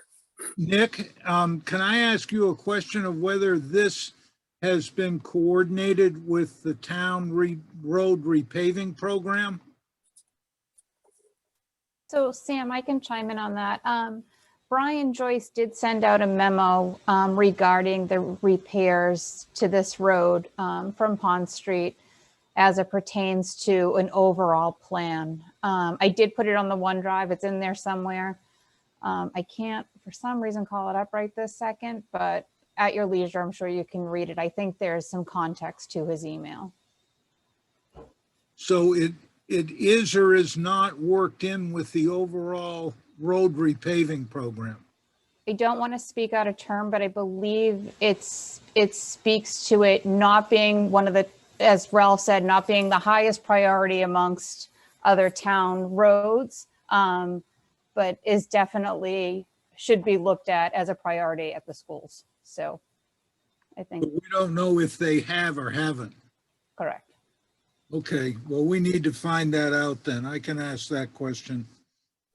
Hey, Sam, along those same lines, what Ralph just pointed out, is it possible that the drain repair, if it were done properly, redone properly, would solve this or solve most of the problem? I don't know, Mike. So whoever is approaching Brian on this question, could we also bring that into the discussion? Yeah. Would a repair to that drain in the center of the road help solve a lot of the roughness in that? I'm making a note. Yeah, I hear everything you're saying. I mean, it's my job, obviously, to advocate for the schools and what we need, and it needs to be paved. It's kind of what it comes down to. But I hear exactly what you're saying. We're just trying to look at the whole town. Yep, I get it. It was as if Pond Street wasn't paved at all and was a mud hole and you couldn't get to the school. What we do then? Well, you'd have to, yeah, I understand. Any Back other to horses. I questions? was just gonna say, horse and buggy. Excuse me? I said you'd have to use your horse and buggy. Well, that would make our bus lease a little more complicated. Or but- snowshoes, maybe? Any other capital questions on this? Whatever's next, Sue. Similar, replace the sidewalk and curbing at the middle and high school. Same thing, the concrete is cracking, crumbling. Yeah, Just I due view to- this as a little different though, because of the safety nature of it for walkers. And it is pretty torn up in a lot of places. And you can particularly see the difference from where we had done the repairs in the year, last year, and what's left. So it's aesthetically very uneven, but I do have some deeper concerns for this because of the ability for a student to take a tumble as they're walking to school. And Well, the only comment on this, Pat, I would make is that on the picture, if you can see it, the concrete that precedes the really bad portion is in good shape. There's no question about that. So that should not be replaced. That is intact all the way as far as it reaches the grass, as you probably know, close to Pond Street. So that should never be touched. And I do agree that we do have to replace, and we should not replace that now. I do see some things which bother me extensively, which is that the curbing on both the newly done concrete and the old concrete is mechanically damaged. There was some talk about it being salt. It is not salt. This is absolute scraping of some object against the outer upper edge of that concrete curbing. that's been damaged badly simply by practices which we are continuing apparently day by day and allowing these things to be damaged the way they are. You will never see this kind of damage generally in town on most of the roadways. This is very unusual to see, but it is skived away mechanically. I understand to do the concrete. I do agree that it should be asphalt, but I would not replace this most recent portion. It is entirely intact from end to end. And I would ask a mason, how do you fix the actual concrete curbing rather than simply replacing everything, which is essentially new. But anyway, it looks very bad, and it looks like it's been done mechanically and carelessly, unfortunately. So you'd ask, can you just do the curbing only? At least in this newer portion where the concrete is absolutely intact and perfect, right. There's nothing to it. There's nothing there that's damaged in any way. I think the curbing is extremely unattractive the way it's been skived away. So I'd say something should be done there. Although Ralph, I'd say up a little closer to the entrance, there are some sections of the concrete that are broken. I agree, not a lot, not as much as in the portion that we just replaced, but there are some significant craters, if my memory there's not correctly. On the portion that runs from the really damaged portion of that concrete all the way down to the grass area before you get to Bond Street. That is entirely intact from end to end. That's correct. I think I'm talking more up towards the entrance of the building. Oh, I agree with that. I've always had a problem with that part, so I don't disagree with that part at all. That's what I'm really referring to. That's my bigger concern. Okay, mine too. Yep. Any more capital questions on this? Let's move on then. The bus lease, just a continuation of our bus lease. The total lease amount is $141,491. We asked capital for 90, and then the school budget subsidizes the difference.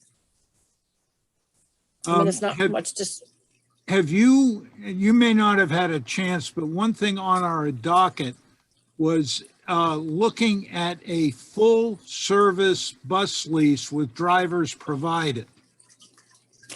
And I don't know if that's been done or not. We had asked that several years ago, and it's something that's never come back to us.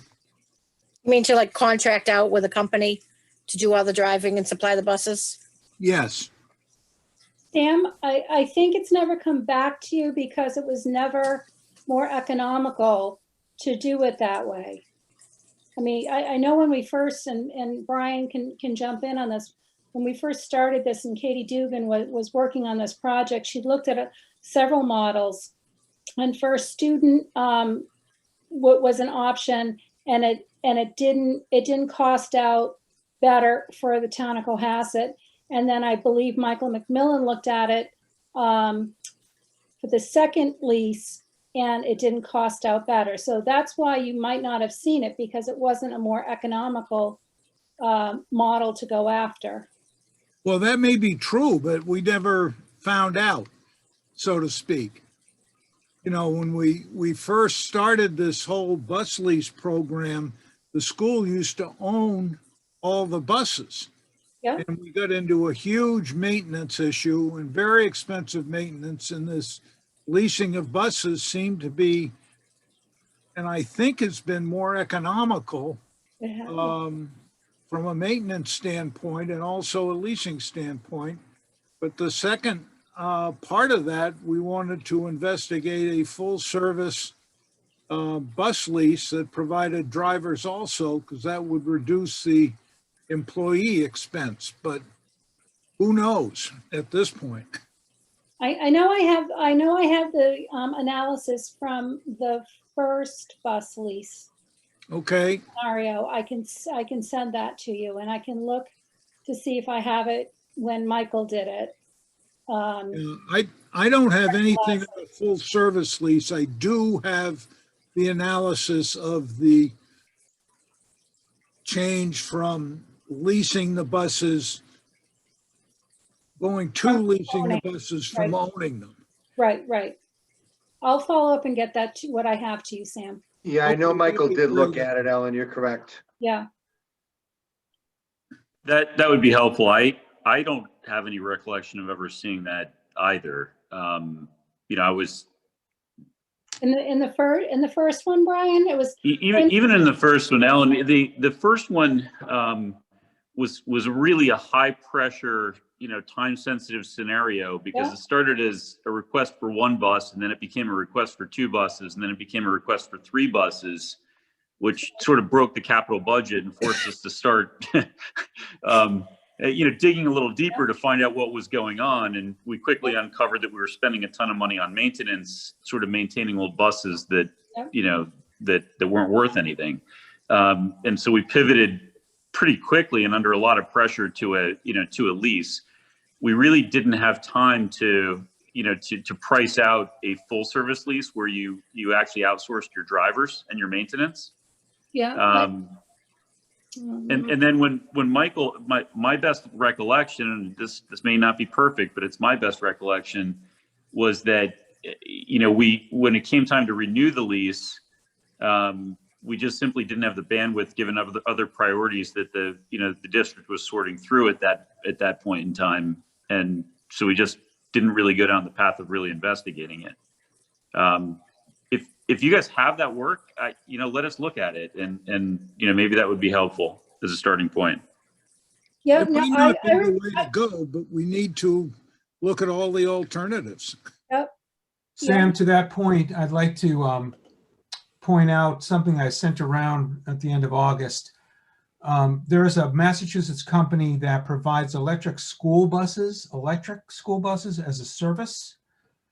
And I'm reading from an article here. Municipalities and school districts contract for buses purchased and maintained by Highland Electric Transportation. There is state grant money to support this as well. So I would put that out there as something to be reviewed, and see if that might be a solution for us. Yeah, I just a comment. I mean, this is year 3 in a 3-year lease, right? So we're not going to do anything in year 3 that's different than what we did in year 2. And we probably, should look at this as sort of, more of the same in terms of the last year of the 3-year lease.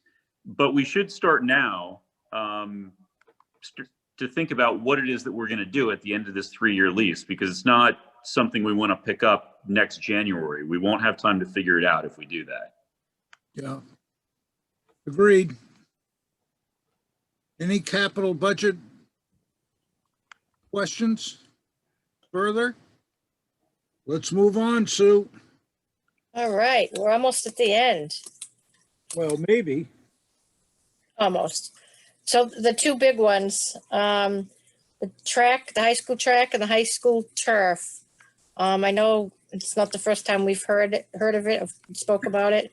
But here we are again. Ellen did make a plea to the community preservation to help us with funding one of these projects. I don't know the whole process to that, but this is a picture of the high school track and how old it is. And then the second one is here, here's a picture of the turf and the damage and where the turf is suffering. So I don't know if there's anything more to add to that.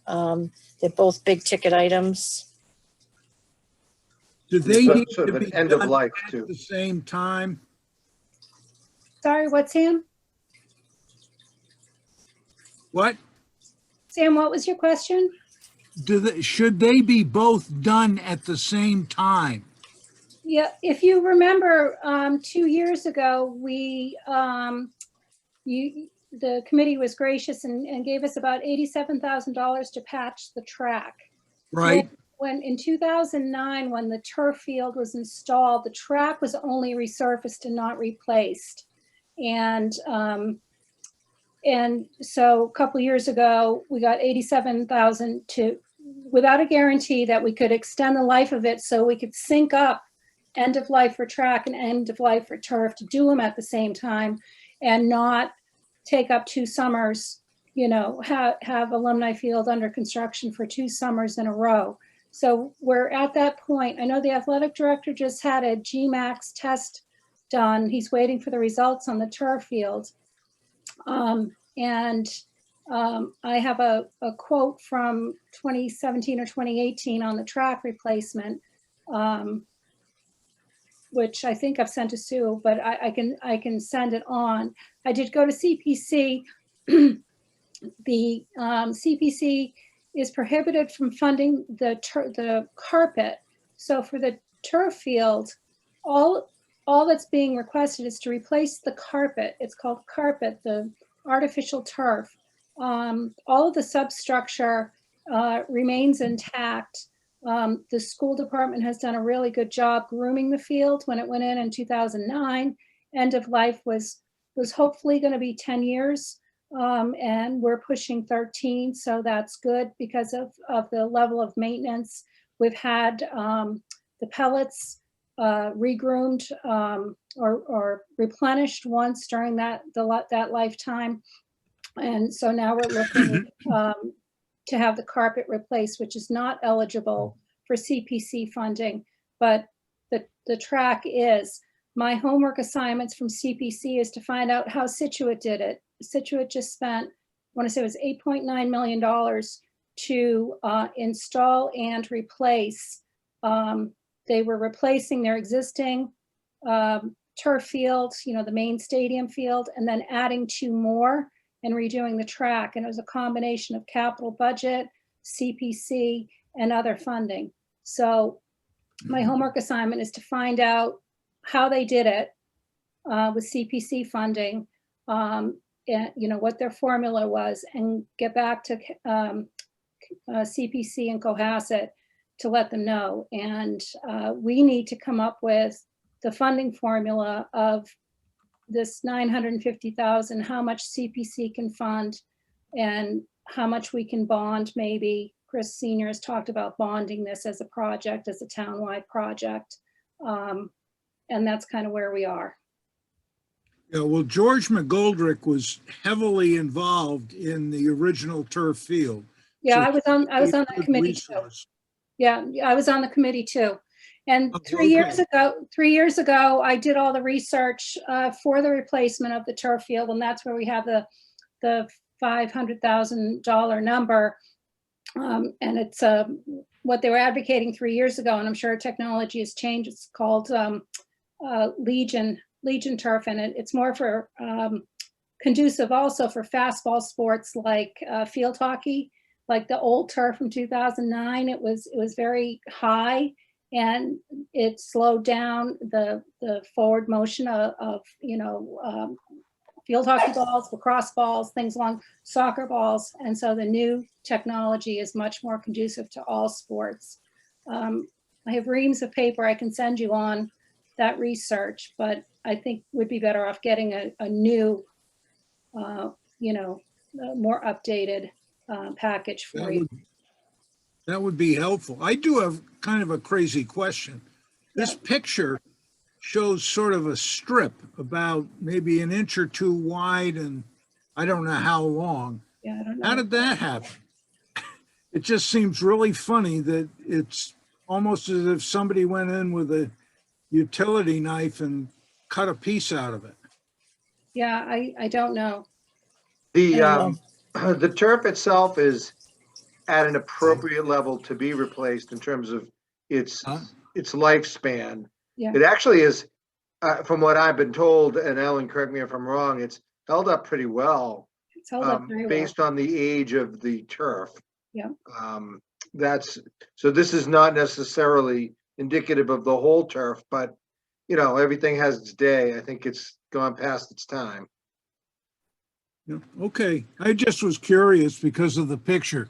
Yeah. Yeah, I don't know. Almost as if somebody put some damage in there to justify it. No. Perfect. No, I don't think so, but I would say the field is in better shape than that, but it's not, it's at the end of its life, no Well, question. it'll be interesting to find out how that happened, so, Yeah.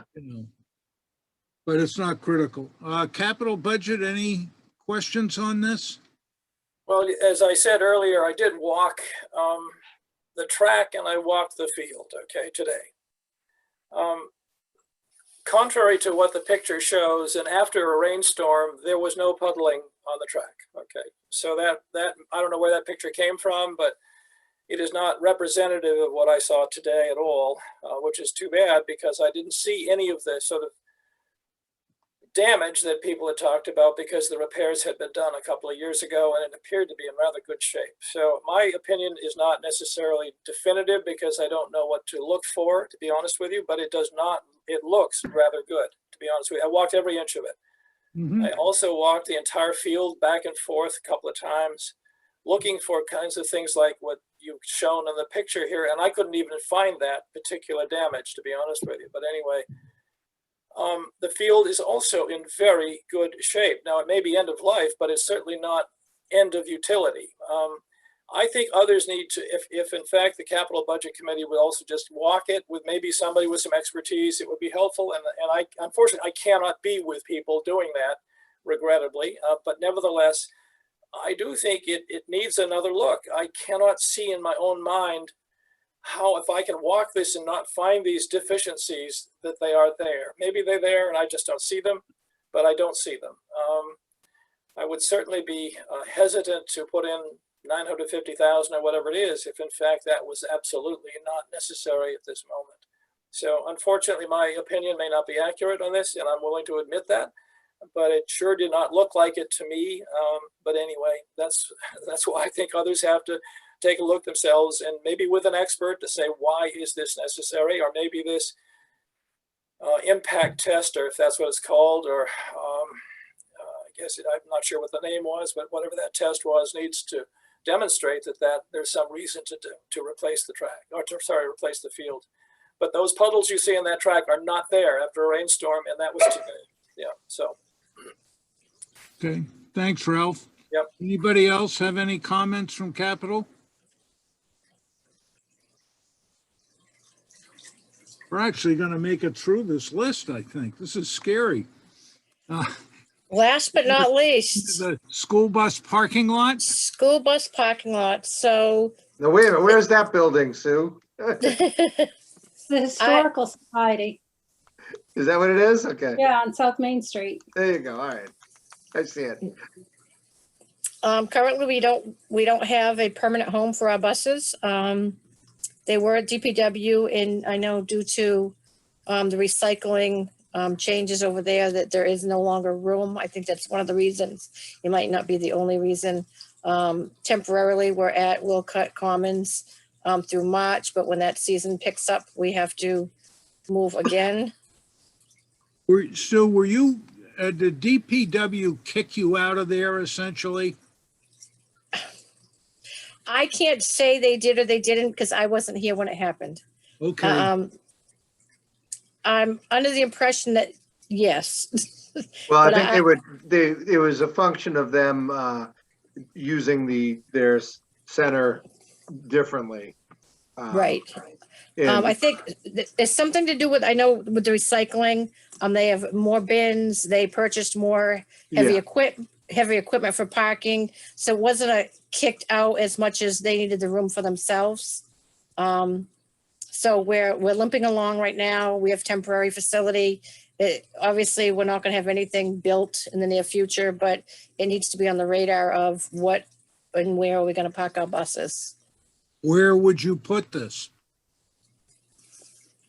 So there's been talk, I want to say with Glenn Pratt and is it Brian Joyce? and Is that the Jason engineer? Federico, there's been Jason surveying Federico. done.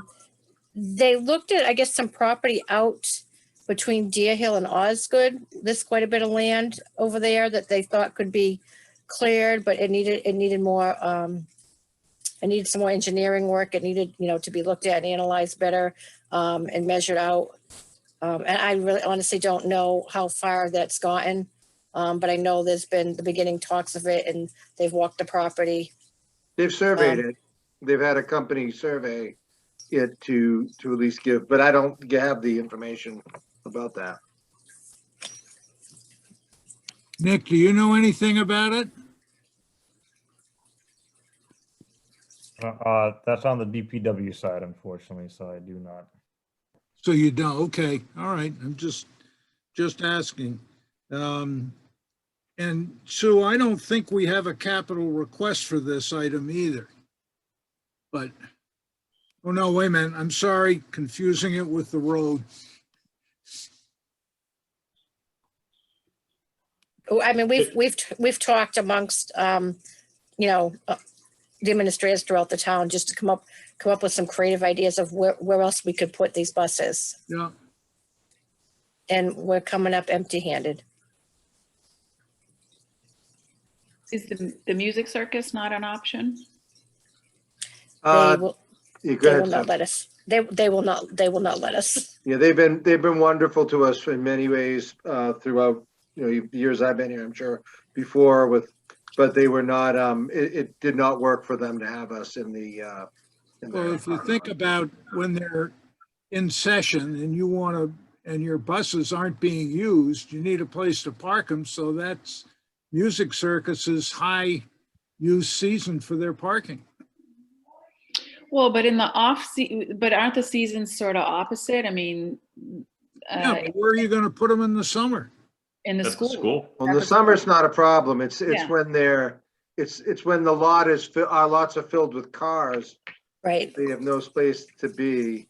That's the problem. So actually, it works out well if the Music Circus or anything like the Music Circus would allow us to have the space throughout the year, because in the summer, when we're Right. not in session, we can put them Yeah. up here by the schools. Have they been approached on this, Dr. Sullivan? I didn't approach them personally, but yes, I know Glenn Pratt approached them, and on behalf of the schools, and they did not feel it was a good idea. We can always look. I mean, I don't want to pester them. I mean, they've Yeah, been great neighbors and helpful to us, but yeah, it is a perfect spot. Yeah. I mean, it's right next to our two elementary schools. It Mhm. just, they weren't amenable to it. Is there anybody actually leading the search, and have we set a list of criteria in terms of, access to a major road, not lack, but minimal snow plowing? When you talk about clearing land between two schools that are way up the hill there, it doesn't seem very practical. Yeah. Is there anybody leading the charge? Anybody taking ideas? Yeah, well, obviously from the school end, Sue, but Glenn Pratt, Brian Joyce, and Jason Federico, a town engineer, was really looking and working specifically on the thought of having that land. As I mentioned, they've had it surveyed by a company, and they are, he has ideas around that. I don't know exactly where they are with that. Sue may be able to give more info if you do, but I don't have info on that. Here's a suggestion. I don't know if it's been looked at, but at the old Osgood, the current library, there's a small parking lot just off Sawyer Street that could be easily expanded without clearing trees. Now, I assume that's town land. I don't know. That's So rec. that is town land and it's used for recreation purposes. I can speak from the town side that this comes up at least once a week in discussions as to where these school buses can go. So I think there's collaboration going on to find the best place for these buses without clearing trees and without displacing the bus drivers, because they do have to have some certain amenities, like you had said. What are the criteria? Well, we want to make sure that they have a restroom available to them and that the buses are in a lit area. So we do talk about this quite often. And we're trying to come up with a site between all of us that would be economical and safe for everybody. So if you have any suggestions, input, I would love to talk to you offline about it. And we can collaborate some more, but Okay. we've definitely been talking about it quite often. Hey, Michelle, it's Brian. I would like it to take you up on that offer to have an offline conversation, but let me just throw out one crazy idea for the group. It sounds as though, everyone's sort of thinking about a place for the buses. And, isn't it really a place for the buses just between the morning and the afternoon runs. I mean, said differently, right? You could put the buses at the school during the school year, because for most of a 24-hour cycle, because the buses would leave the parking lot in the morning before people started pouring into the parking lot, right? The drivers would arrive, they'd get in their buses, they'd go out and start collecting kids long before large numbers of people start arriving at the schools. Mhm. And the same is true in the afternoon, right? I mean, they're returning kids home, and by the time they're done with that, the parking lots of the schools are largely, not completely, but largely vacated, right? They need to park, they do need to park to. In the middle of the day. So really, that's the pinch point. And so you take something like the library, and I don't want to pick on the library, but you know, if all the kids are in school, they're not at the library and they're not on those fields. So for a few hours during the day, why couldn't you put the buses there, you know, between the morning and the afternoon run? Yeah, So I put that out there. We can follow up offline, but you know, it's possible that the answer is not a 24-hour solution, that we're really just trying to solve for a few hours in the middle of the day when the buses are at rest and the kids are at school and the school parking lots are full. the bus drivers have to put their cars someplace. Correct. But yeah, it's not an outlandish thought. It's actually a very good one. I mean, It may not be. I characterized it as crazy, so I'll throw it out there as that. But no, I don't think it is. I think people are looking for the best solution, and maybe right. maybe it isn't a perfect solution. Maybe it is something like that. You know, I mean, the way things are set now, with you know half of the grade coming in the middle and high school, you know, for all intents and purposes, half a grade. You know, not divided that way, but it's possible. But when you have the whole contingent here, the buses can't fit, or we have to change our parking. So, you know, we have to change our parking privileges and all that, you know, to make sure that we have, a selection of parking. So it's just, there are other thoughts we can do, but it requires a rethinking of a lot of cultural elements here at the high school too. Mainly, it's a small lot. Right. And if we're going to allow students to park, they're going to park somewhere. So that's, it's just a prioritization of that and a changing of it if we want to do that too. So there are options, but I think right now we're just looking to see if there's something we can create on the school premises. Remember, our parking lots are very small. They're very small in all of our schools, particularly at the elementaries. Those things the spots are very tight, and there isn't a lot of traffic. And if you see, anytime we have any event at either of the schools, it's a bottleneck and a potential safety hazard. So you don't want to fill those lots with, I would think that'll be out of the question unless we built something at Deer Hill and Osgood to house the buses. The only possibility would be here at the middle and high school. So your thought isn't a bad one, Brian, and I think, we're looking at other options too. Can I just say on that too, that, part of why our current model is successful from a maintenance point of view is we have someone on call every day that Right. addresses,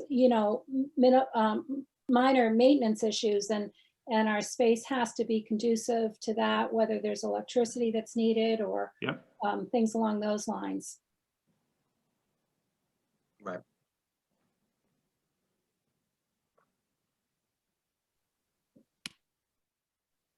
Any further capital questions on this?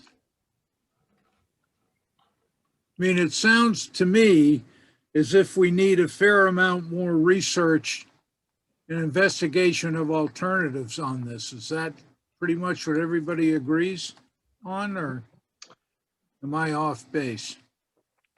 Great. That sounds right. You saying something, Mike? I agree. No, I agree also, Sam. Yeah. Okay. Yep. I can't believe it, but I think we've actually gotten through the list. Well, I know we have a little bit more work to do for some of the items. Right. We appreciate you listening to us and giving us some great thoughts and ideas and sort of a charge moving forward on a lot of these items. So thank you. Dr. Sullivan, when do you think you'll be ready to come back to us? Well, I mean, Monday too soon? yeah, sure. No, I was thinking maybe Friday. No, I don't know. I mean, I'd like to discuss this again, Ellen and Sue, in our finance and facilities subcommittee. Yeah. And maybe get more of the school committee involved with some of these items. It looks like we have Lisa's group meeting and coming up with some more of a technology pathway throughout. You know, I know when we had talked, she had hoped through the end of March, but I think we can push that up a bit. I don't know, is the beginning of March too late for everyone with information? Depends. Hey, Sam, this is Mike. If everybody's questions are answered, we'll be okay. And we also need the prioritization. Yeah, so I guess I'd ask That's very important. I appreciate you asking me, but is there a timeline that you think we need to follow in order to successfully, get some of these items? The beginning of March could work. Okay. I think I'd rather not have March be a last minute panic. Yep. I think that's fair. Ellen, do you have any thoughts on that? All right, I'm muted. I think we have a long list. I've taken several pages of notes of questions, and I think that if we met in February on items that we had the answers to, at least we get that off the plate and maybe come up with a list. And if we leave the technology piece to the last, I don't, till the beginning or middle of March, I don't think that's going to be a major problem. Do we have a date for town meeting yet, Sam? Yeah, they've said it, I think, but I can't remember when it is. I mean, we should be finished with everything we would like to do by the last week in March so that we can get our recommendations into the warrant. That's really the sort of governing factor. I can find out what the date of town meeting is, but I'm just not sure what it is unless anybody else knows. I think it's May 24th, if I'm not mistaken. Is it that late? I believe so. So May 24th. So the warrant has to be in the mail 2 weeks before, so May 10th. Say by the 1st of May. So by the 1st of May. Yeah, that gives us more time then. Because usually town meeting's the end of April. Yeah.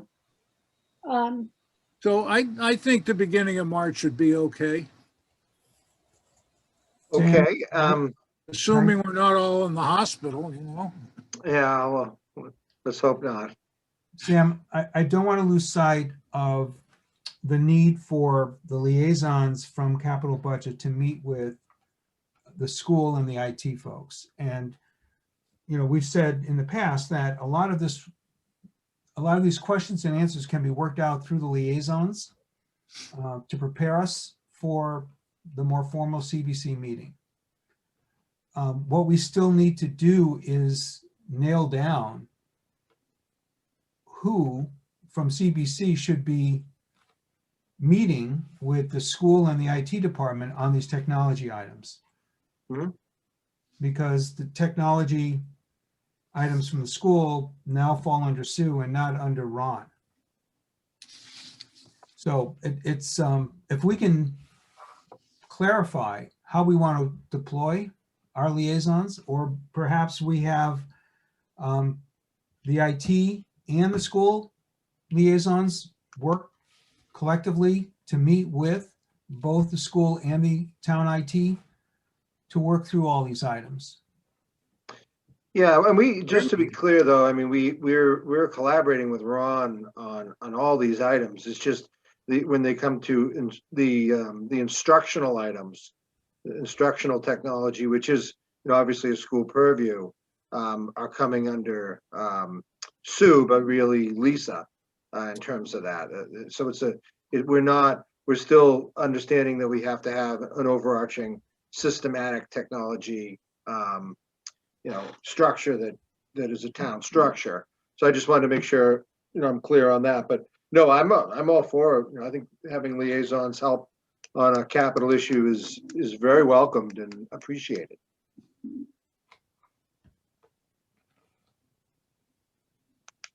Well, let's go to work and we'll plan on getting back together with you either the very end of February, beginning of March, Dr. Sullivan. Does that make sense? I think that'd be great. I think Time, that gives I mean, us, the sooner we can get these answers, even if it's piecemeal, the better off we'll be.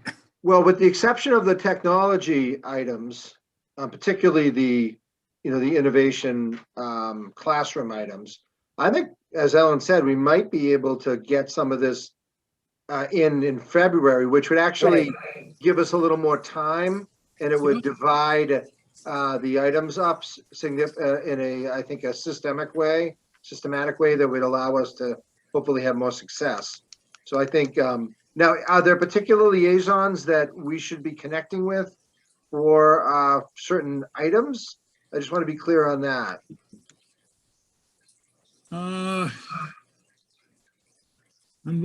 trying to remember who's doing what. We're very open to it. I really appreciate it. Yeah, I think I Brian. just want to make sure I'm doing my due diligence with that. Sam, you and I are on IT. Yeah. And Yeah. then Brian and I are- Ryan and Francine are on schools. Well, I'm happy. I've had Lisa and I have been trying to get a time to get together. I was a little bit sort of, I guess, thrown apart because of the change in the IT, with the schools having their own stuff, and Ron, when I talked to him, sort of Pushed us back over. and said, you got to talk to them, not me, which I understand now. So Mike, you're the one you tried to set something up, I think. Did you ever hear back? Yeah, Ron basically said, when it comes to the school, go to Lisa, I guess. Yeah. He was willing to meet with me on the other IT questions, and I don't think there are many. And I am going to set up a meeting with him for that. Well, do you want me to set up the meeting with Lisa, or do you want to do it? You're the one I have more free time than you do. So I have flexible. Right. I just have a number of questions, and I have background in this area. So I'd like to be part of it. It's just, I do work, Yeah. more or less 8:30 to 5. But if we can get an early meeting going, that would be great. And it may take more than one, if we Yeah, okay. meet, say, from 8 to 9 for a couple of days, or a week apart or something like that, so we can begin to get in depth on the questions. And I don't want to leave out Brian and Francine, who have an interest in the schools and their curriculum. Yeah, and we really don't, I want to make clear, we don't want to leave out Ron either. Like, I want to make sure, Ron, we just have an instructional sort of leaning here that Lisa has an expertise in, but we need to work with our systems and very, very, in real close concert. So I think I would say, Mike, that we would let Lisa meet with her team, which she's going to do. I know she's a meeting tomorrow, I believe, but early January, and then loop you in so we can have a little more information and a little more of the sort of pathway and priorities, and we can talk it over a little more with just a little bit more background that Lisa wanted to get into, if that makes sense. Sure. I can put together some questions, run them by Sam, Brian, and Francine, and come up with a list to send to you guys. So at least you know what our concerns are and give you a chance to address them. Really helpful. Thank you. If Brian and Francine like that idea. I completely agree. We need to be, sensitive to quorum issues. Given that we'd have 4 people from capital budget commingled in this, I don't know. We'd either have to post or we'd have to not deliberate, one or the other. Well, let me at least put together some questions, because For sure. that's really the big thing for me, is getting those questions answered. Okay. And Dr. Sullivan, I totally agree that, on these other issues that are quicker turnaround, the sooner that, we come back and get those off the list, the better. Yeah, I think that's great. Okay. But if there are any of those capital items that a particular member here has kind of a leaning towards and background, as Mike said, in a particular area, wants to help, we're very willing to and appreciative of any assistance. Okay. Any other questions? So we will not meet on the 11th. Okay. And the next meeting with the schools will be determined. Yes, that's good. And we'll shoot for something in February and something more formal with technology in March. I think that's a great plan. Sounds great. Capital budget, I don't know if I can have somebody fill in that time frame next Monday or not, but I'll let you know. I've got police and fire and DPW in the process of being scheduled, but they're all end of January, February at this point. So Nick, are you ready for next week? You only have one item. Are you ready to present facilities next week? Excuse me? I'm asking Nick if he's ready to present facilities next week. They only have one item. Well, if they can. I went to Mark Kelly, my mistake, because I wasn't aware that there was a changeover and that Nick was now the boss. But if Nick can do it Monday, we could certainly do it then. Yeah, we can definitely just do that Monday and get that out of the way. Okay. I will get the agenda together. I think I have a link for a Zoom meeting anyway, so I'll just use that one and get it out as soon as possible. Perfect. Sam, I have a meeting with Brian on Wednesday to go through the DPW. This is facilities, My not bad. DPW. My bad. What's Okay. your meeting with Brian? With Brian Joyce Wednesday to talk about his requests, if any. Wednesday? Yeah, Wednesday the 6th. I thought Sam was on it as well, no? Probably. Yeah, but at what time are you meeting with him? 8 a.m. 8 a.m.? Yeah, it's I can DPW. do that. I can.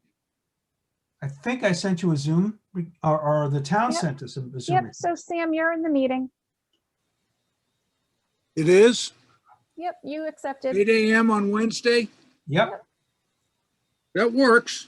Okay, bring your coffee. I don't think I put it in my calendars,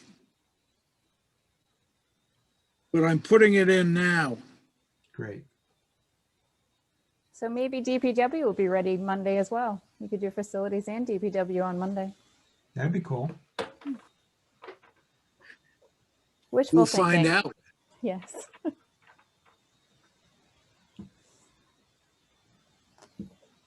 Does anybody on Capitol have anything else?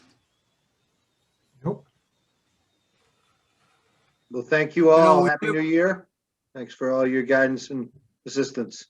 Yes, thank you. Thank you, everyone. Francine got her supervision. Oh, there you go. Hey. Getting pushed off so we can play his game. Dr. Sullivan, thank you.